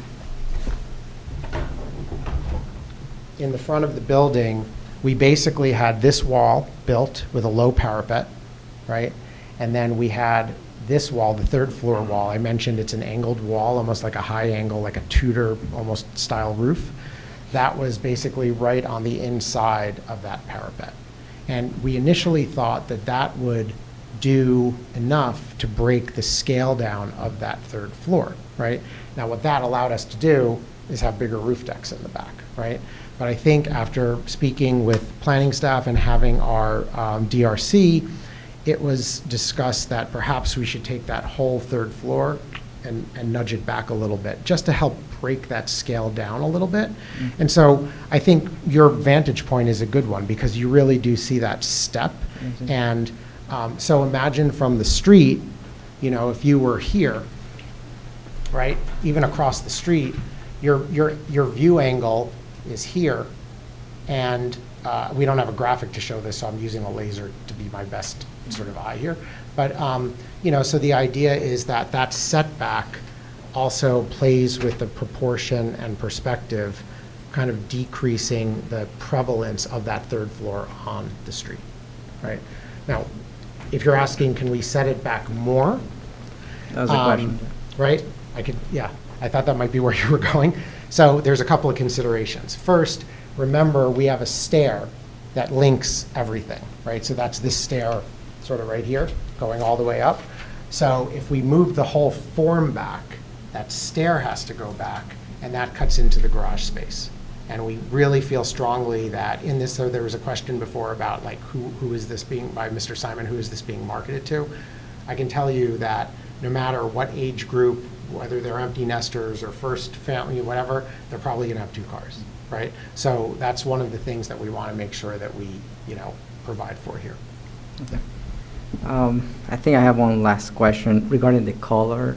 So was there any energy considerations on the, you know, the dark color during the summer?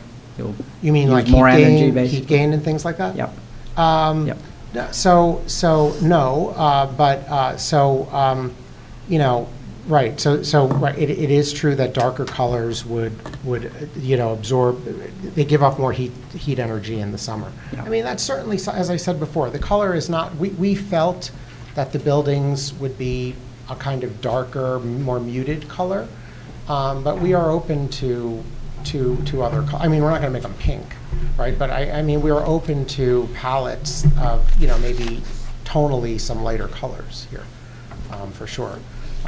But I don't think that that's going to be that much, right? So, because I mean, if you think about it, as you're going through my head as you're asking me the question, which is a good question, like, you know, if you were to put your hand in the summer, like your hand isn't a total thermometer, but you know, you can tell, like on, you know, right above, let's say a black asphalt street and a kind of whiter concrete sidewalk, it's going to be a little bit cooler, but it's still sort of giving off heat. I mean, I don't know if changing the color palette would necessarily, like from an engineer, I'm not, you know, an engineer, but would necessarily make the buildings perform better or anything like that. I don't think you're going to see any kind of real performance increase in that. But from aesthetics, as I said, I mean, if there's some general thought by the board that we should look at tonally lightening this a little bit, I think that that's something we'd be willing to do. All right, thank you. Mr. Vera, we will not allow this application to be determined by the exterior color. We're open to, you know, to suggestions as our architect has said. I mean, you know, if it's the color, we're happy to consider other tones. Thanks. Let me, I guess one of my fundamental questions on this is the variance we granted in 2007 only allowed for the building coverage to go from 25% to 27.5%. You're up to 34.3%. I guess why, given we could achieve a lesser deviation, should we approve a greater deviation now? What's justifying that? Well, you know, I would first say 17 years, right? I mean, but I would also say that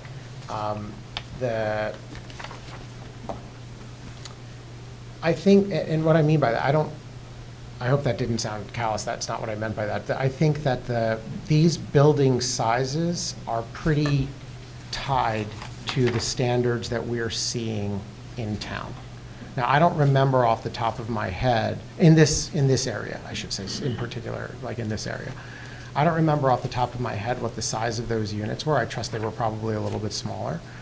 I do think that in speaking with the owner and developing the scope of the project, it was very strongly felt that these would be 3-bedroom townhouses. I think anything smaller than that probably doesn't make sense. Admittedly, we do have that large room on the ground floor, which is a flex space. I said it would be a great playroom before. I mean, you know, is there something we can do there? Sure. But I would say that, you know, one, the size of the units are tied directly to what we see as, you know, demand. And then two, I would say that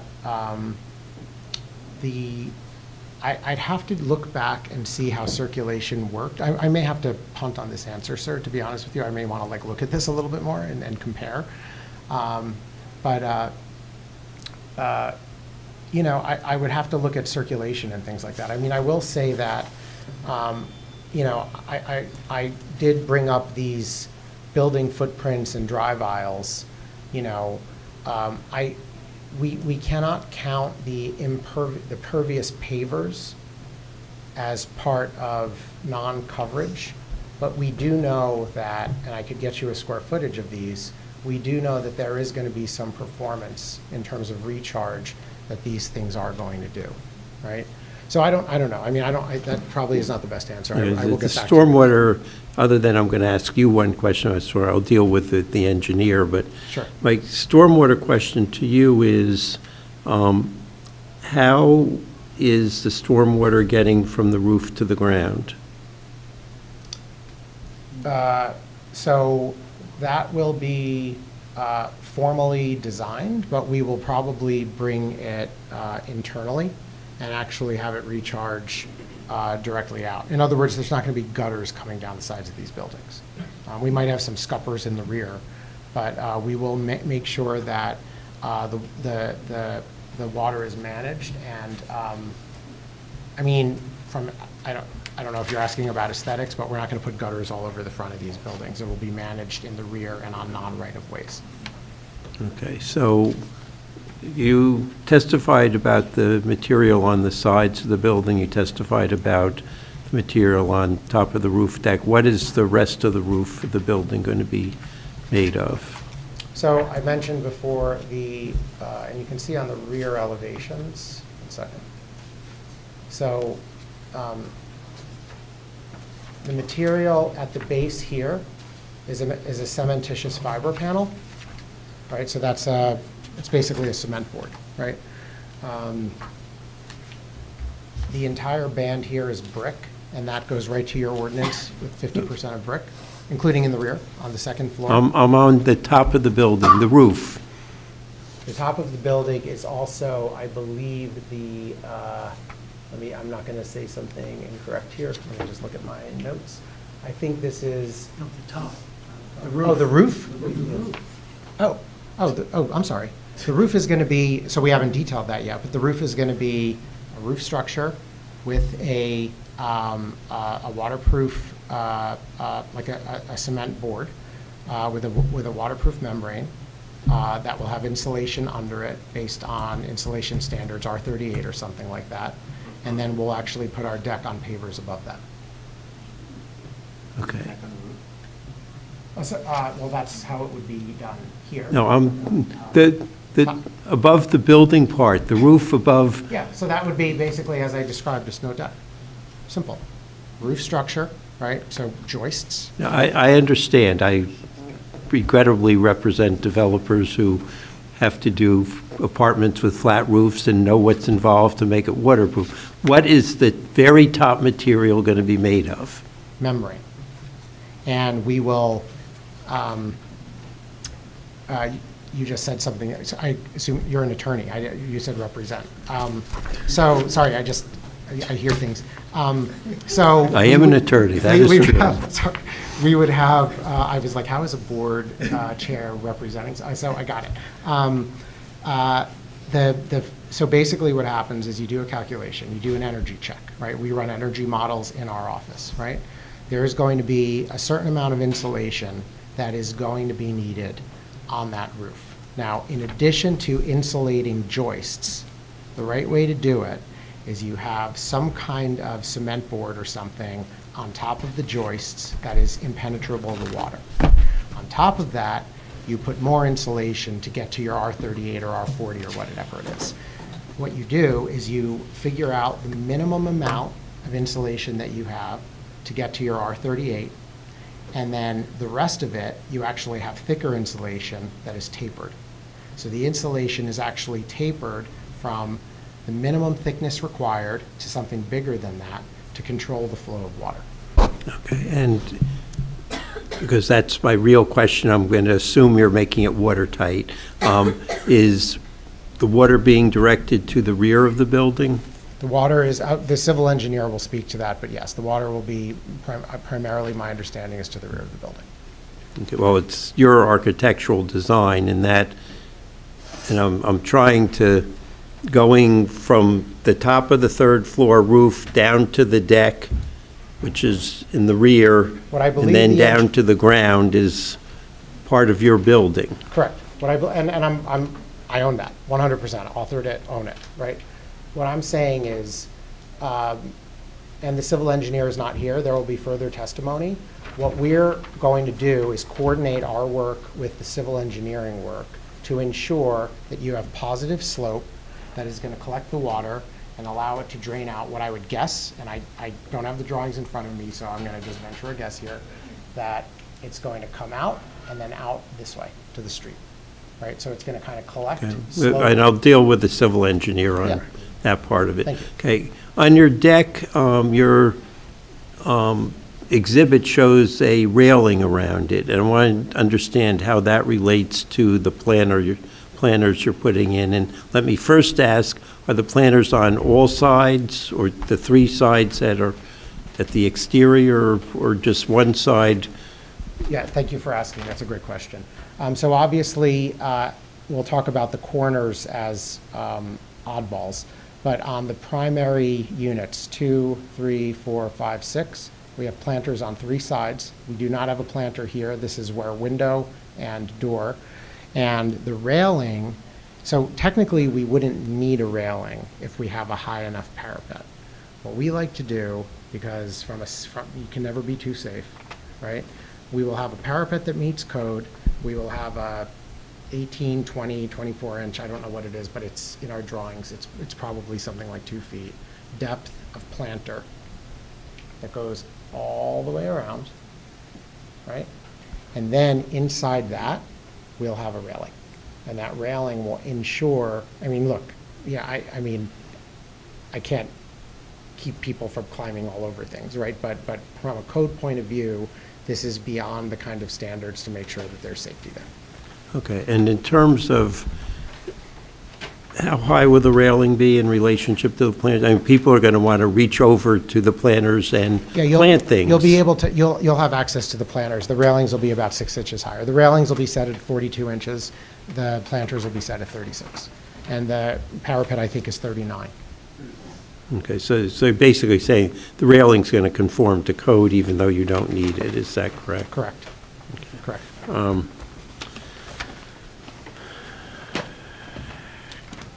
In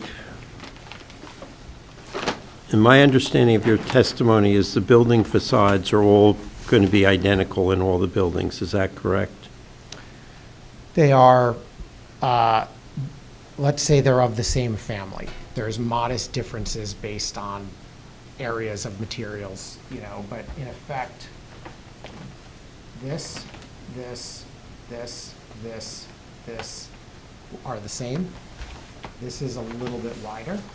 This one is an oddball because it actually is a corner, and this one is an oddball because it's a corner. But they'll all have, as a feature, a kind of large frame window here, right? That is clad in that dark metal, right?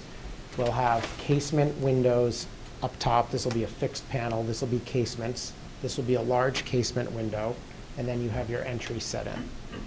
Someone driving by, they're going to look very, very similar in appearance. Correct. Only looking very carefully would you be able to say, oh, that one's a little different because of its relationship to the street, the other building, whatever. Correct. I guess in this neighborhood, isn't there great dissimilarity among the buildings that are there? Yes, agreed. I do think, and I think I understand where you're going, sir.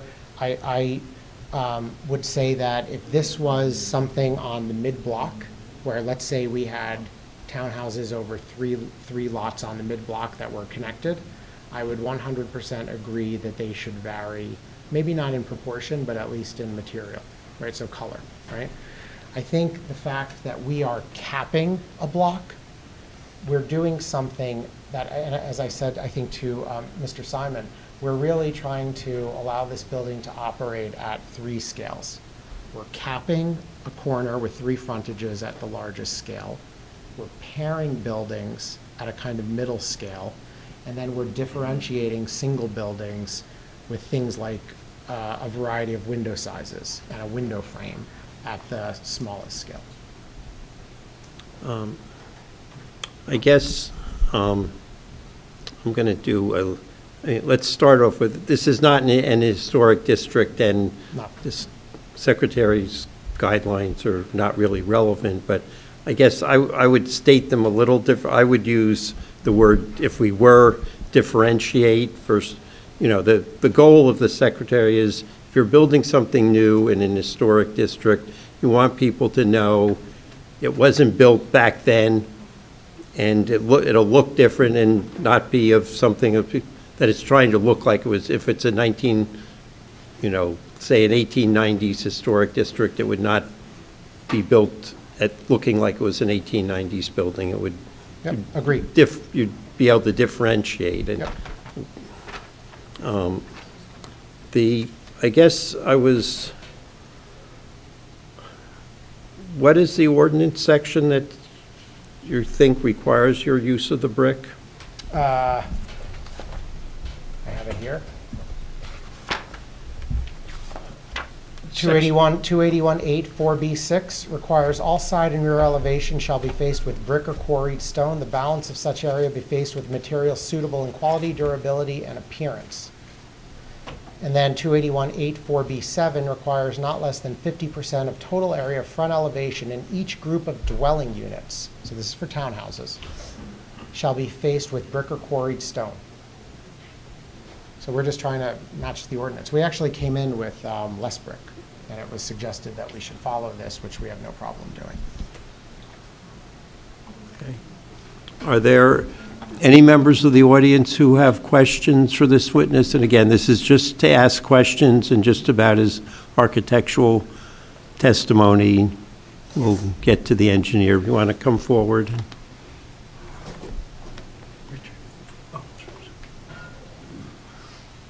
Hi, I'm Micah Bullen, 13 Ward Place.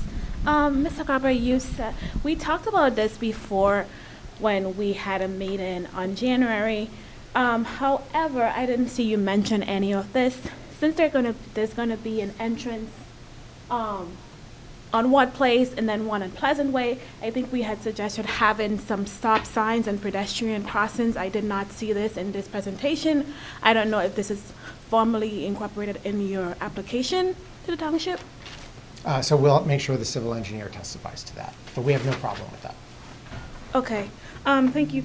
And also too, in regards to, I guess this went over several times, the average square foot of the houses was based on, was it just homes within the 200 square feet or just? No, I mean, it was just a kind of general survey. There's been some real estate professionals that have consulted with the owner on this. And so this is all, like, I don't have direct data that I personally cited. I mean, it was all anecdotal, brought to me saying this is about what we want to do here, this is where demand is. And so that's where we came up with that average 2,500 square foot size and the number of bedrooms and so forth. Okay, thank you. And just my final question is for the, sorry, I lost my train. I'll just come back. Thank you. Thank you. Any other members of the audience? You Yeah. I think you need to be. I don't care about that. We need to, yeah. You record- speak about the conformity of the building based on what you like, but did you consider the conformity of the neighborhood and what this looks like and how it absolutely does not conform in any way, shape, or form to anything in the neighborhood? Right, so I've spoken at length about that, and I recognize that, we may not have full agreement on these things, but what I suggested was that we had a very good handle on size of units, proportion of units, and absent a kind of standard type of dwelling. We are a standard neighborhood. We may not be historical based on your words, and that use of this as a non-historic building feels like an insult. Well, It really does. It's certainly not meant to be an insult. I mean, I think understand, we were just speaking but- about it not being designated as a historic But district. it doesn't conform to anything in the neighborhood, and it's capping, as you say, it's capping our Yeah. neighborhood. Did you consider that it would be closing in our neighborhood? It's not closing. What it's doing is, as I said, it's a very unique situation in which you have a lot that is deeper than it is wide. And these are the older proportion of blocks in this neighborhood. And what we are doing is we're coming up with a kind of town form that is certainly a precedent in places, right, where we're capping.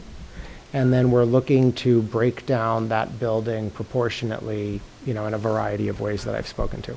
Okay, but may I ask you another question? You have most of the traffic coming onto Ward Place. That means 27 cars coming onto Ward Place. Did you consider in your design, since Orange Road is more accessible, and not bringing all that traffic past my home and the other neighbor's home and the kids who play on the block on their bikes, and there's always kids playing football, people are whipping around. You're talking about your entire complex coming past Okay. and going straight through Fawn's house and the neighbor's house with only the separation of a small fence. And then they're going out into the cemetery side. Did you not consider letting them go through Orange Road and then go out through Pleasant Way? That way, it would never have impeded our neighborhood. And our neighborhood is very small. Did you consider that? So the reason, yes. in The streets short, are yes. very small. And just to, I think, make a correction, I think you said 27, so we have 21 parking spaces, just to be clear. 19 are required, 20, and we'll have a traffic person speak to this. But in short, after discussing this with a kind of variety of professionals, the decision was to actually activate a drive aisle in the rear of the lot to create a separation between our proposed improvements and the existing fabric, right? So there's a void there, and it just so happens that we will have what I believe the traffic consultant, I don't want to speak for this person, but the traffic consultant will speak to the volume of cars going through there, and I don't think it's going to be particularly significant. Is it going to be one way in and one way out? One way in and one way out. But you're still evading my question. It's still all those cars coming past Ward into that small area going through and going out into Pleasant, where there's absolutely no reason to do it that way. So just to understand what you're advocating for, because, again, I just want to be clear, right? Yes. We have decided very, very explicitly to create a buffer between our proposed improvements and the fabric of the block that is beyond us. And right? how will you do that? We do that with a fence, a green area, a drive aisle, and then more green area. But they still have to turn onto Ward Place to 100%. go in. So you're in a development like this, where you have a fair amount of space, right? Yes. In my mind, it makes, and again, I'm not a traffic expert, so I almost think like I feel like I've almost said enough. But I can tell you that from a circulation management point of view, it 100% makes sense to have one way in and one way out. And what we believe and what is proposed here, and we will have others speak to it, is that the drive aisle as proposed is straight. It's a straight line, no turns necessary if you're just coming through. And by the way, it's a private street, so we're not going to have through traffic. It's only going to be residents, and it will be trash collection. Okay, but that's a lot of residents coming in one way and going So, again, out. we in can one talk way. to the, I'm not prepared to speak to the volume, ma'am. May I ask you one more question? Sure. Did you not think in some way to make this, I really don't like it. It feels like a monstrosity. It looks like an office building. To have it at least look like a frickin' home? I don't know what that is. I'm I sorry. mean, the development, Bobby Brown's husband is also a developer in Montclair. He also came at one point and asked me, what would you like to see? We said, we'd like to see single-family homes. It is an R1 zone. As long as it conforms. Okay, I understand. Did you consider any other designs to make it look like a home? I mentioned that we've considered multiple strategies for occupying the site. Yes.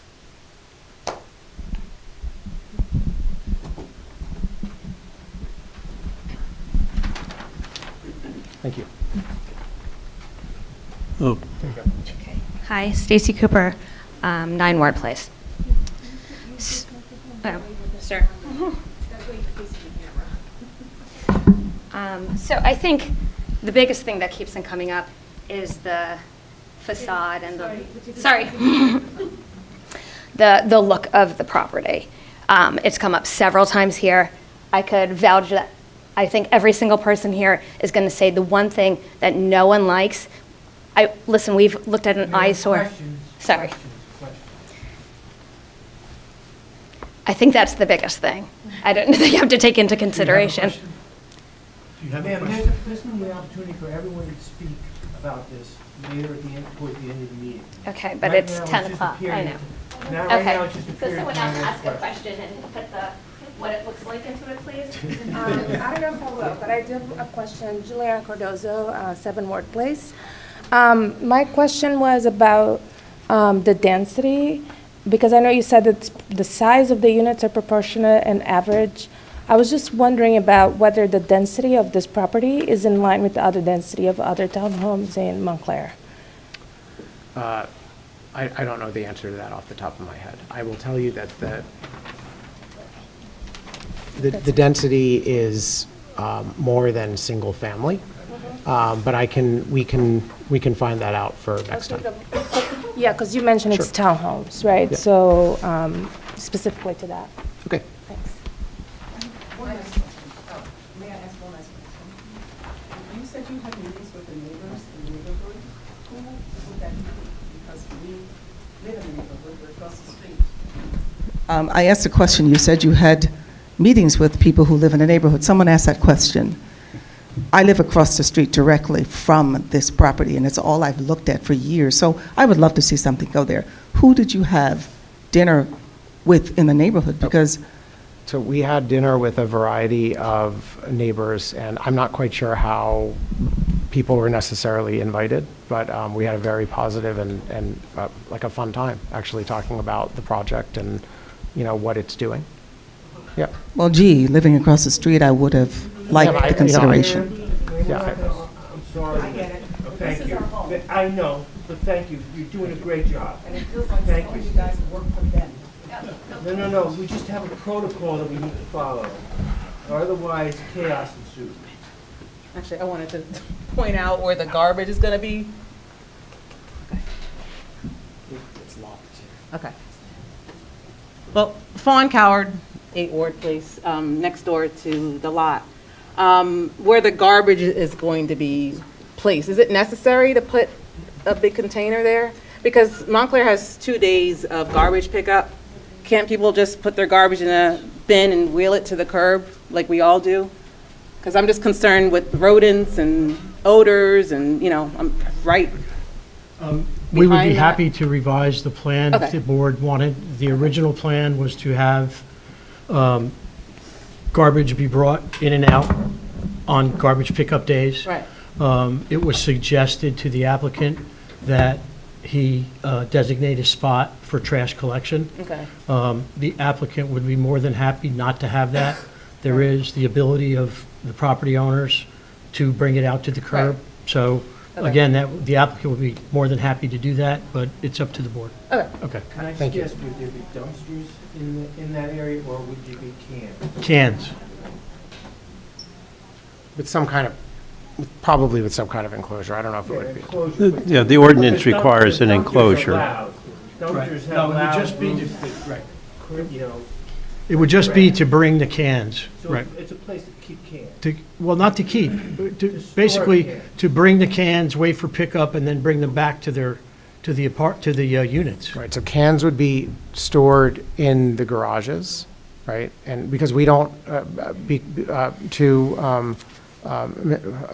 Fawn's question, this was something that we're trying to mediate here, because I know that this is an important issue. So the idea is that we would have a designated place, which was a point of collection, because this would be, the assumption is that it would be municipal pickup. And neighbors would be required on collection days to bring either recycling or trash out to that point. It would be collected, the truck goes away, and they would bring their containers back to their homes. Understood. That clarifies. Thank you. So I have a question about that. So the municipal trucks will go on the private property? Yes. So we were told they That's- would. That's normal? And they do it for apartment buildings all Yeah. the time. Okay. Around the roundabout? They don't have to go around the roundabout. Straight through. Mr. Scott? Okay. I just have another, I'm concerned about the number of units, and, we talked about the 8-unit, 6-unit configuration, whatever the case is. And then you mentioned the average size of 2,500 square feet as a possible starter home. 2,500 square feet is a medium-sized house. Matter of fact, I've got a one-family house, it's 2,100 square feet, I've got 8 bedrooms, 2.5 bathrooms. My concern is, the question is there still a possibility to bring the size of those units down? Because as I mentioned, 2,500 square feet as an average, because some of them are going to be larger and maybe smaller, but is there an opportunity to reduce the size to that 2,100, 2,000, 2,100 size per unit? Just so, sir, just so I Oh, understand the and let me question. just add to Sure, that. sure. And since they're 2,500 square feet as an average, 3 stories, that's not, in my opinion, a starter home. I've been in my home for 35 years, and it's 2,100 square feet, 4 bedrooms, 2.5 bedrooms. And if that was my starter home, I'm still there 35 years later. Okay, so that is a fairly large unit. So one question about, but since you brought it up, do you have a garage in your home? Oh, yes, I do. One car or two? It's 1.5. Okay, so okay, got it. Okay, so that almost is the difference right there. It's the extra car, it's the extra lane. So But- that's what gets us to 2,500. But to your point, so just so I understand, and in general, we're here hearing, I'm certainly really hearing what the touch points are, and I appreciate that. But so, just so I understand, and all of this will be considered, I'm sure we'll have a discussion with the owner after this or tomorrow, probably at this point. But the question I have is, when you say 2,500 is too big, I want 2,100, are you saying all of them should be 2,100, or we should have a mix of larger and smaller? Oh, yes, the mix could be there. It could be from 1,800 to 2,100 square feet. Okay, that's that still would give you your 3 bedrooms and whatever the case is, your number of bathrooms. And you mentioned that the actual property square footage. I think you said it was 23.7, something like that. That's probably close to like a half an acre of land with that square footage. The question would be, if it was in an R1 zone and you were looking at a single-family house, you'd have your lot width and your lot depth. And in most cases, you probably would be What's the frontage on Orange Road? The width, I think it's about approximately 150 feet, something like that. Okay. But sir, I just have to say, like, I can't answer. I know, we're just trying to get some things on the record. Right, but like, these are not single-family homes, right? They are modeled after a very different set of standards that we've been trying to advocate for tonight. So I think you can compare whatever you'd like, for sure, but it's hard for me to, if you want me to make a real comparison for you, I don't think I'm really able to do that. Okay, I can accept that. Just, my last question would be, when you mention the character of the neighborhood,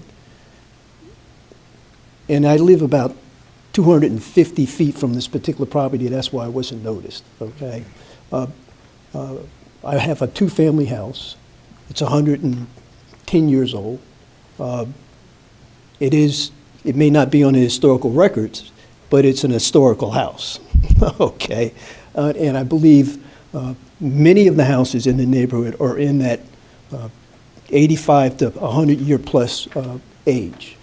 So the character of the neighborhood absolutely would be changed with this particular type style, okay?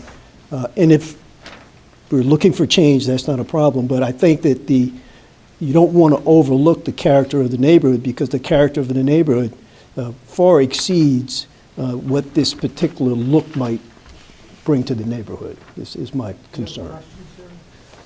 He did indicate that he took in consideration the character of the neighborhood. Do you have a question? How did you go about taking into consideration the character of the neighborhood? You said you spoke to realtors, but as far as an analysis, looking at the properties. Analysis of the town form? No, not the analysis of town the form, lots, not the town form. Analysis of where the houses sit? The all these were considered. neighborhood form, the immediate neighborhood form, not the town form, the immediate neighborhood form. Right. So, sir, I've shown you that the neighborhood is strongest to the.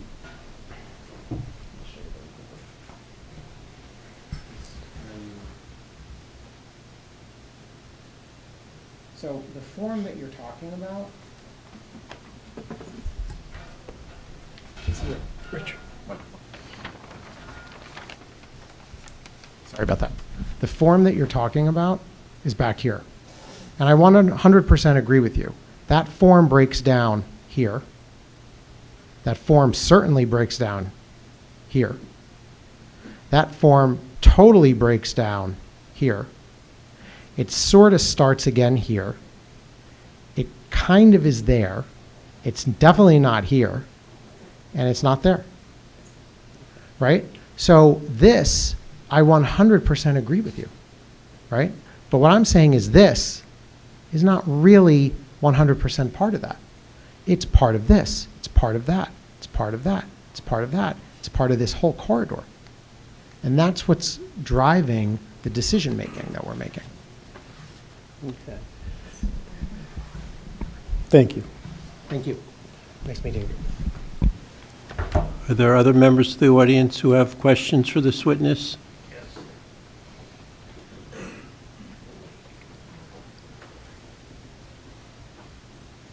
Excuse me, I just got out of the hospital.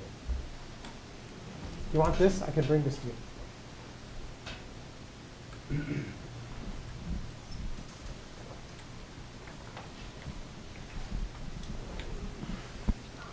James Dargan, 391 Orange Road. I am right in front of the property. And if you look at my property, it is just about the size of where you're building. And it's a Sanger family house. I've been there for 40 plus years. This is the first time I heard about some meeting. And I'm right across the street.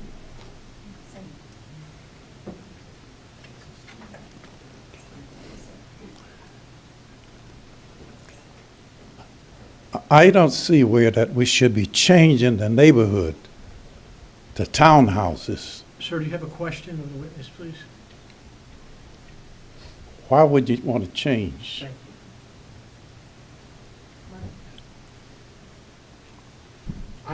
Sir, I think that the neighborhood has been in a kind of continuous change for a long time. I'm happy to hear that you have enjoyed 40 years, God bless, in a single-family home right across the street. We've talked to many neighbors that have been in their homes for a very long time. But what we're suggesting is we have no problem and no argument with the order of some of the more traditional pockets that exist in this immediate area. But I would also say that there is some flux in places along Orange Road. This is an Orange Road property.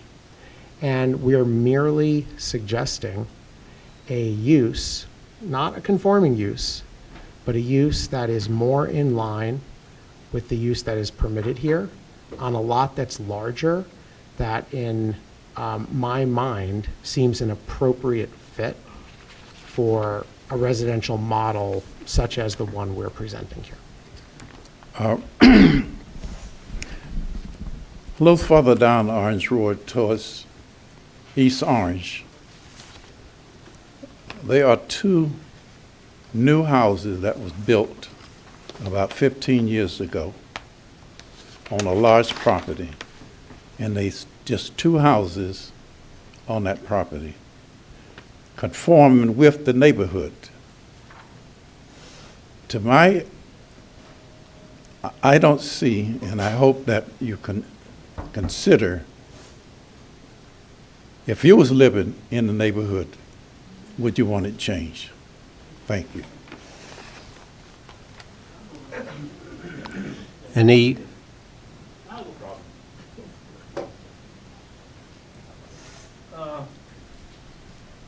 I don't think I understand why we're here. Are we here to knock it, or just to hear what y'all gonna put there, or what? Okay, What are we here for? okay, I mean, do we have any say? Are we just here? Okay, the applicant is here to offer proofs as to why we should approve their proposed 8 townhouses.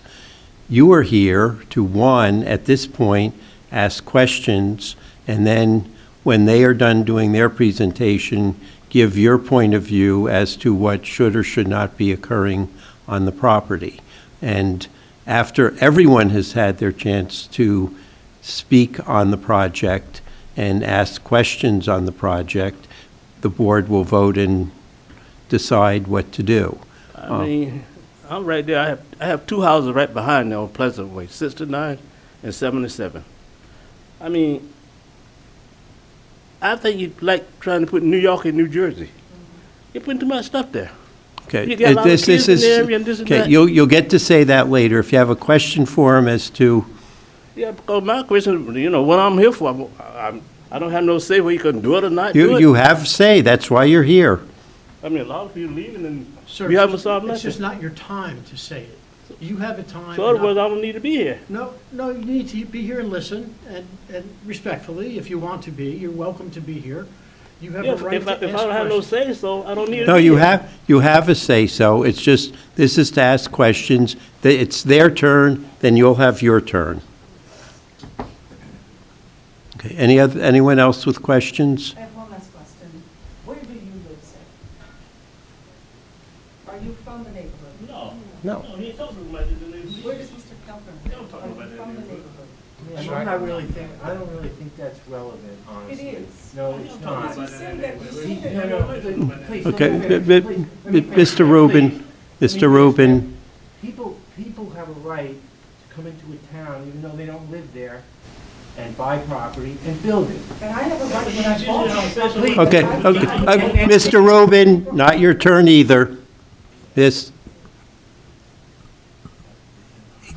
They're presenting the application. You're going to have every opportunity. You've asked questions. You'll have an opportunity to give your view. Is there anyone else from the public who has questions of this witness? Okay. I want to ask a question based on your response to one of theirs. You keep saying the neighborhood's in transition, things are changing along Orange Road. Can you give me one example of something that has happened on Orange Road that in any way supports the proposed use of the property? Sure. I think if you were to move, hold on. I think what we're asking for here. I didn't ask, I'm, as a way of answering your question, I got it, I understand. 8 townhouses is a little bit more density than what exists here, right? So there are commercial uses around here, and I wish I had a map. and how long have those commercial uses been there? Some of them for a very long time. Okay, have there been any new approved commercial uses along Orange Road? There's been new retail like properties that opened, sure, like retail proprietors. And located in the neighborhood commercial zone, correct? I don't know off the top of my head. I don't know off the top of my head, right? I mean, if you're asking me, I mean, I'd be happy to take a look at that and report back to you. But if, what I'm suggesting is that as you move north, there are retail, sorry. Mr. Garber, can you hold the mic up?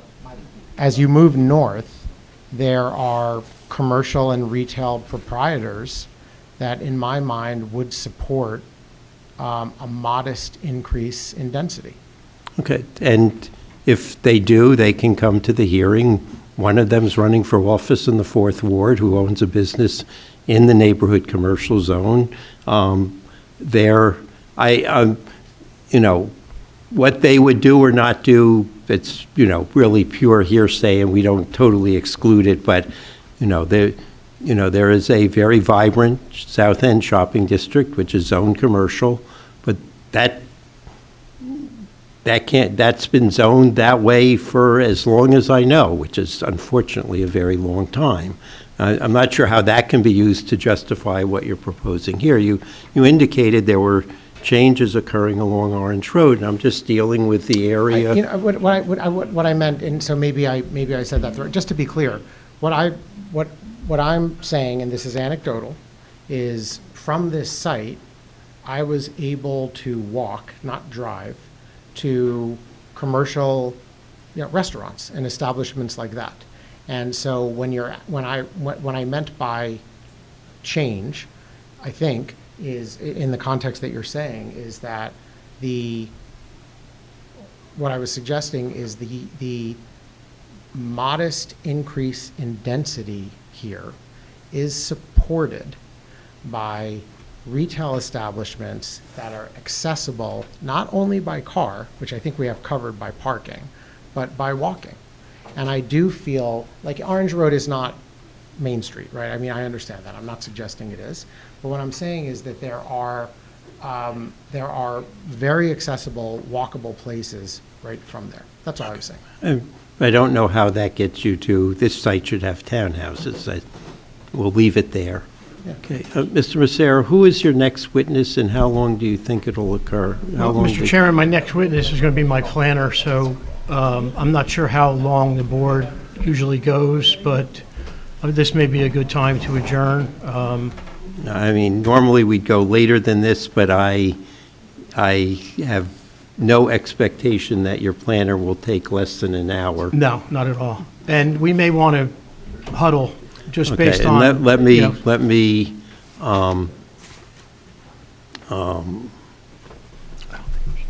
give you a few thoughts to consider when you huddle. And I am speaking purely for myself, not the rest of the board. I mean, I did vote for 8 townhouses on this property. I voted to deny larger numbers of townhouses on the property. I think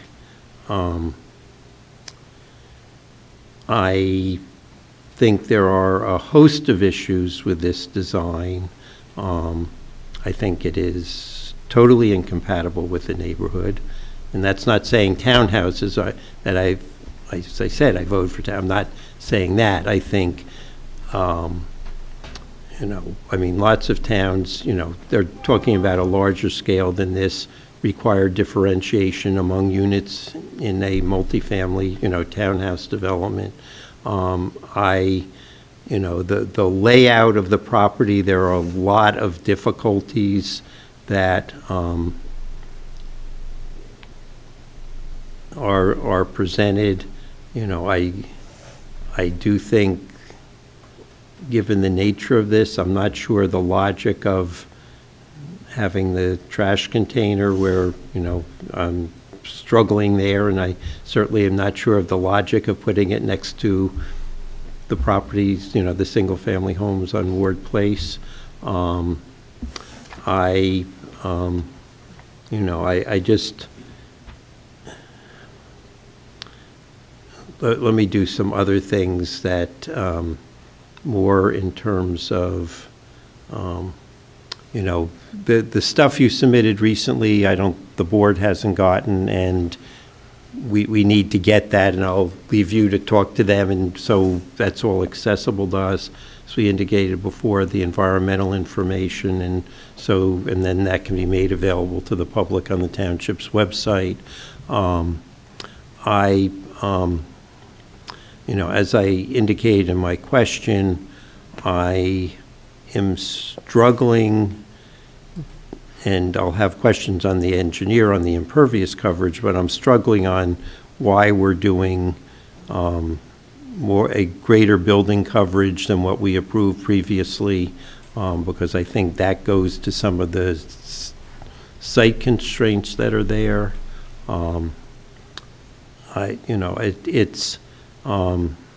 I think maybe more for the public than the board, but maybe also for the board. And, you know, I'm the only one who's lived through all the iterations on the property, but, you know, going through, this is what a single-family layout would look like, might have people understand you have some constraints on the property with it getting narrower as it gets close to Orange Road, and there's some practicalities that also would raise issues for, and I'm, you know, obviously not looking for an engineered thing, but, you know, you know, it's very hard to get a number of units that don't need a bunch of variances, you know, but I'll leave that up to you. I don't know if other board members have thoughts as to what they should be thinking about before we see them again. I would highly recommend meeting with the neighbors, a larger audience this time. There seems to be people who feel like they were left out of that initial meeting. I'm just making my comments, I don't need feedback. I highly suggest that might make things a little easier. Sure. I would like to, I'd like to have the board review single-family development in that area. This is my first look at this property under development. I've seen the property sit there fallow for many years, and although it's tried to be things, it never achieved it. So this to me is just too dense in my mind. So I'd like to see something else to try to change my mind. If it's impossible to put single-family houses in there, then it's impossible. But we don't know that. I don't know that, and I'm not comfortable with this. So I would echo the chairman's concerns that, you know, we come back with some more info. Ms. Grant? So I think when, how the design was presented, it didn't feel informed by the neighborhood. Because if you kind of zoom out and look at the neighborhood and maybe have some feedback, Orange Road is a huge vein that's connected to Dodtown, East Orange with South and Montclair, and it's definitely residential. Like you said, there's commercial businesses, but it's really if you know the neighborhood or more informed of, it's a residential just vein from there all the way up into Montclair, and people are very have a lot of attachment because of how those two neighborhoods developed with home ownership and the value in the home ownership that wasn't accessible, and then it became accessible. And so I think that's where you see the strong opinions about what's going to go there. The other, my last thing is just when you, like I said, when you kind of was showing the neighborhood and then kind of said like, this is over here and that's over there. Again, like that's not, if you know that area, it's all just one, from down all the way up until the top. Even Canterbury Park is not separate from, the other side of the garden center. It's just one solid neighborhood. So there's that distinction, even though the distinction was based on use, it's not there at all to the people who live there. I had one more thing. Oh, one other thing about the the neighborhood is filled with like very vibrant, different homes, and I think Mr. Scott was saying that the neighborhood, well, maybe it's not formally historic. It has great value, the history of the homes, and I think that having that kind of modular structure there, while separate, I did like the design. I like the design. I like the design. I thought it was well thought out. I just think that I don't think it works there. And that's it. Thank you. Yes.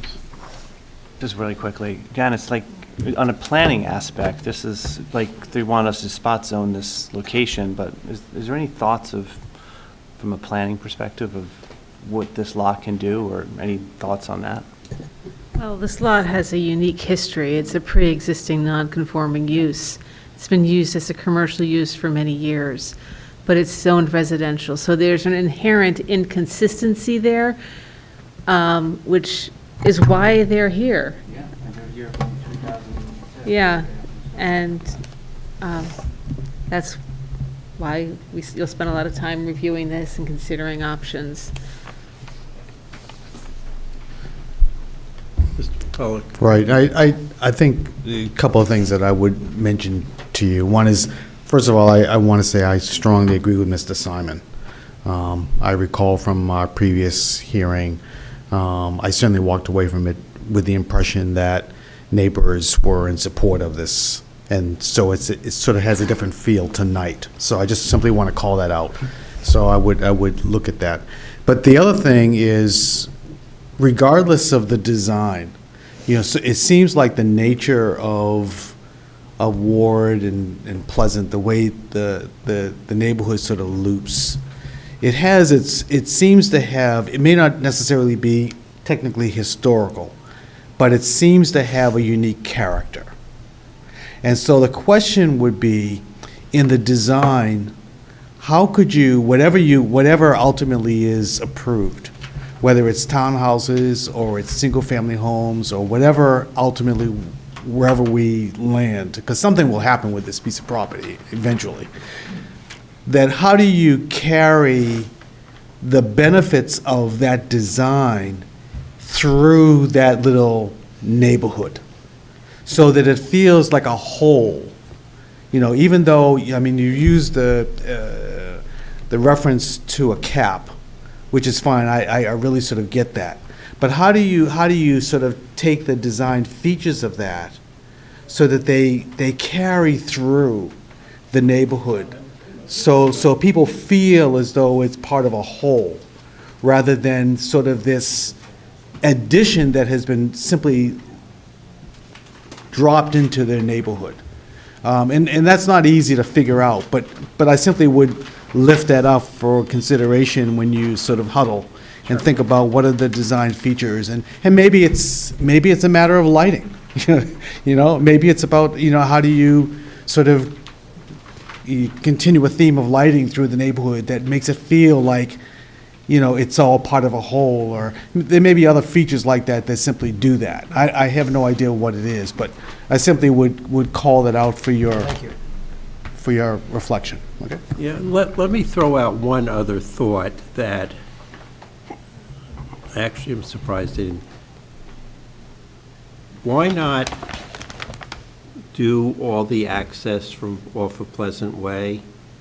You're coming up next to the cemetery.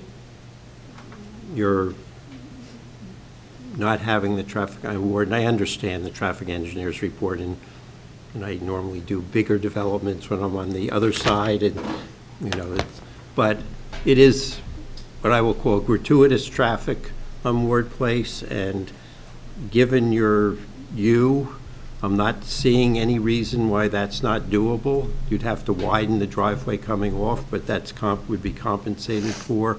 There's a question about the parking spaces you're doing, but I have questions about that anyway. But I mean, that just strikes me as a gratuitous insult to the neighborhood. And you know, if look at that as an option, and at least your traffic is not driving by homes in the area. Mr. Chairman, can I just, curious as to the board's thoughts about any ingress or egress off of Orange Road? I think the county will look at disfavor on that, would be my guess. I think they are not going to want a curb cut coming out of here when you have the two Ward Place and Pleasant coming out in close proximity. Normally, they would not want that to occur. If you want to talk to the county and see if they'd be open to that, I thought about that earlier as doing a loop off of Pleasant and going down. My guess is they would say no. I can explore it as long as. I mean, you know, feel free to talk to the Right. county if they Okay. think that works, but. So, sir, if I may ask, in that suggestion, the buildings would be massed really along Orange and Ward and less along Pleasant, which would be given over to circulation. I don't think that it would create that much of a change. I mean, you just I mean, basically I'm need saying to double the size of the driveway on Pleasant, a little less than double the size. Oh, you're saying making it, keep the design and just. Yeah, I think access from Pleasant Okay. is much safer than having going. The garbage trucks are not going to go in. Well, we'd have to rethink that. But I mean. Purely from access. No, if they looped it. No, it would be fine. Okay, we could definitely explore that.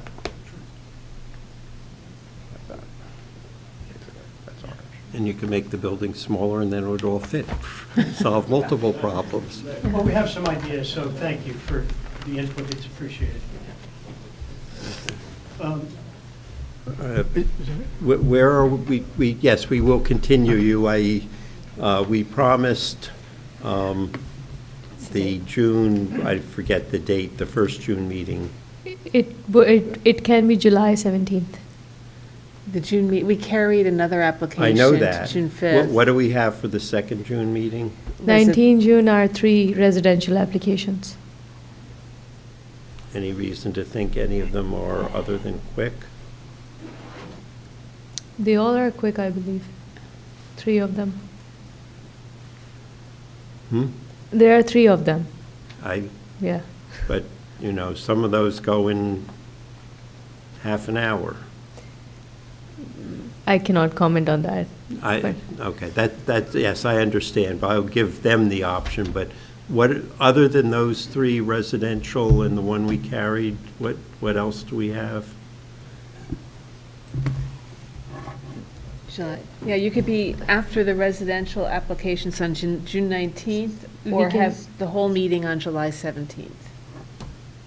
Okay, but do we have other application? I don't want to back us up gratuitously. We have other applications, but we haven't scheduled them yet. Okay, but, okay, so what are the two, what is the June date and the July? It's June 19th and July 17th? July 17th is the one where we can, yeah. So it is up to you. We can hear you on June 19th after we do the 3 residential. My guess is you'll probably get about 2 hours. Is June 19th a federal holiday? Is that Juneteenth? Or Juneteenth? No? That's Well, not that can't, but that, Friday will be June. I think they, The state and the feds did it differently, but I think they're both Monday, Friday. Mr. Chairman, I would like to be on the agenda for the June meeting. There might be some things that, circumstances might change, and we can always adjourn. We would try to give as much advance notice as possible, but I would like to at least be on that agenda and then work with Ms. Talley to see whether we in fact can keep that, depending on where we go. So for benefits of members of the public, this hearing is being continued until June 19th. This room, there'll be 3 residential applications before that if it goes as planned, but I would be here close to 7:30 in case those fall through for whatever reason. You should keep in touch with the planning office, whether by phone or the website. If it's not going to be on that night, they'll say, and we'll continue it at that point, but there will be no further notice. So, for your neighbors who left, tell them, come back June 19th. If they're going to submit revised plans, which I think is probably at least some revisions are likely, they will have to be received by the planning office by June 9th, and they'll be available on the website for you to look at, or you can come in person and look at them. Again, no further notice. This hearing's being continued to June 19th, and do you give us an extension of time to act until then? Yes. Okay. And Move to adjourn. Second. all in favor, say aye. Aye. Any opposed? Any abstentions? Thank you, Mr. Chairman.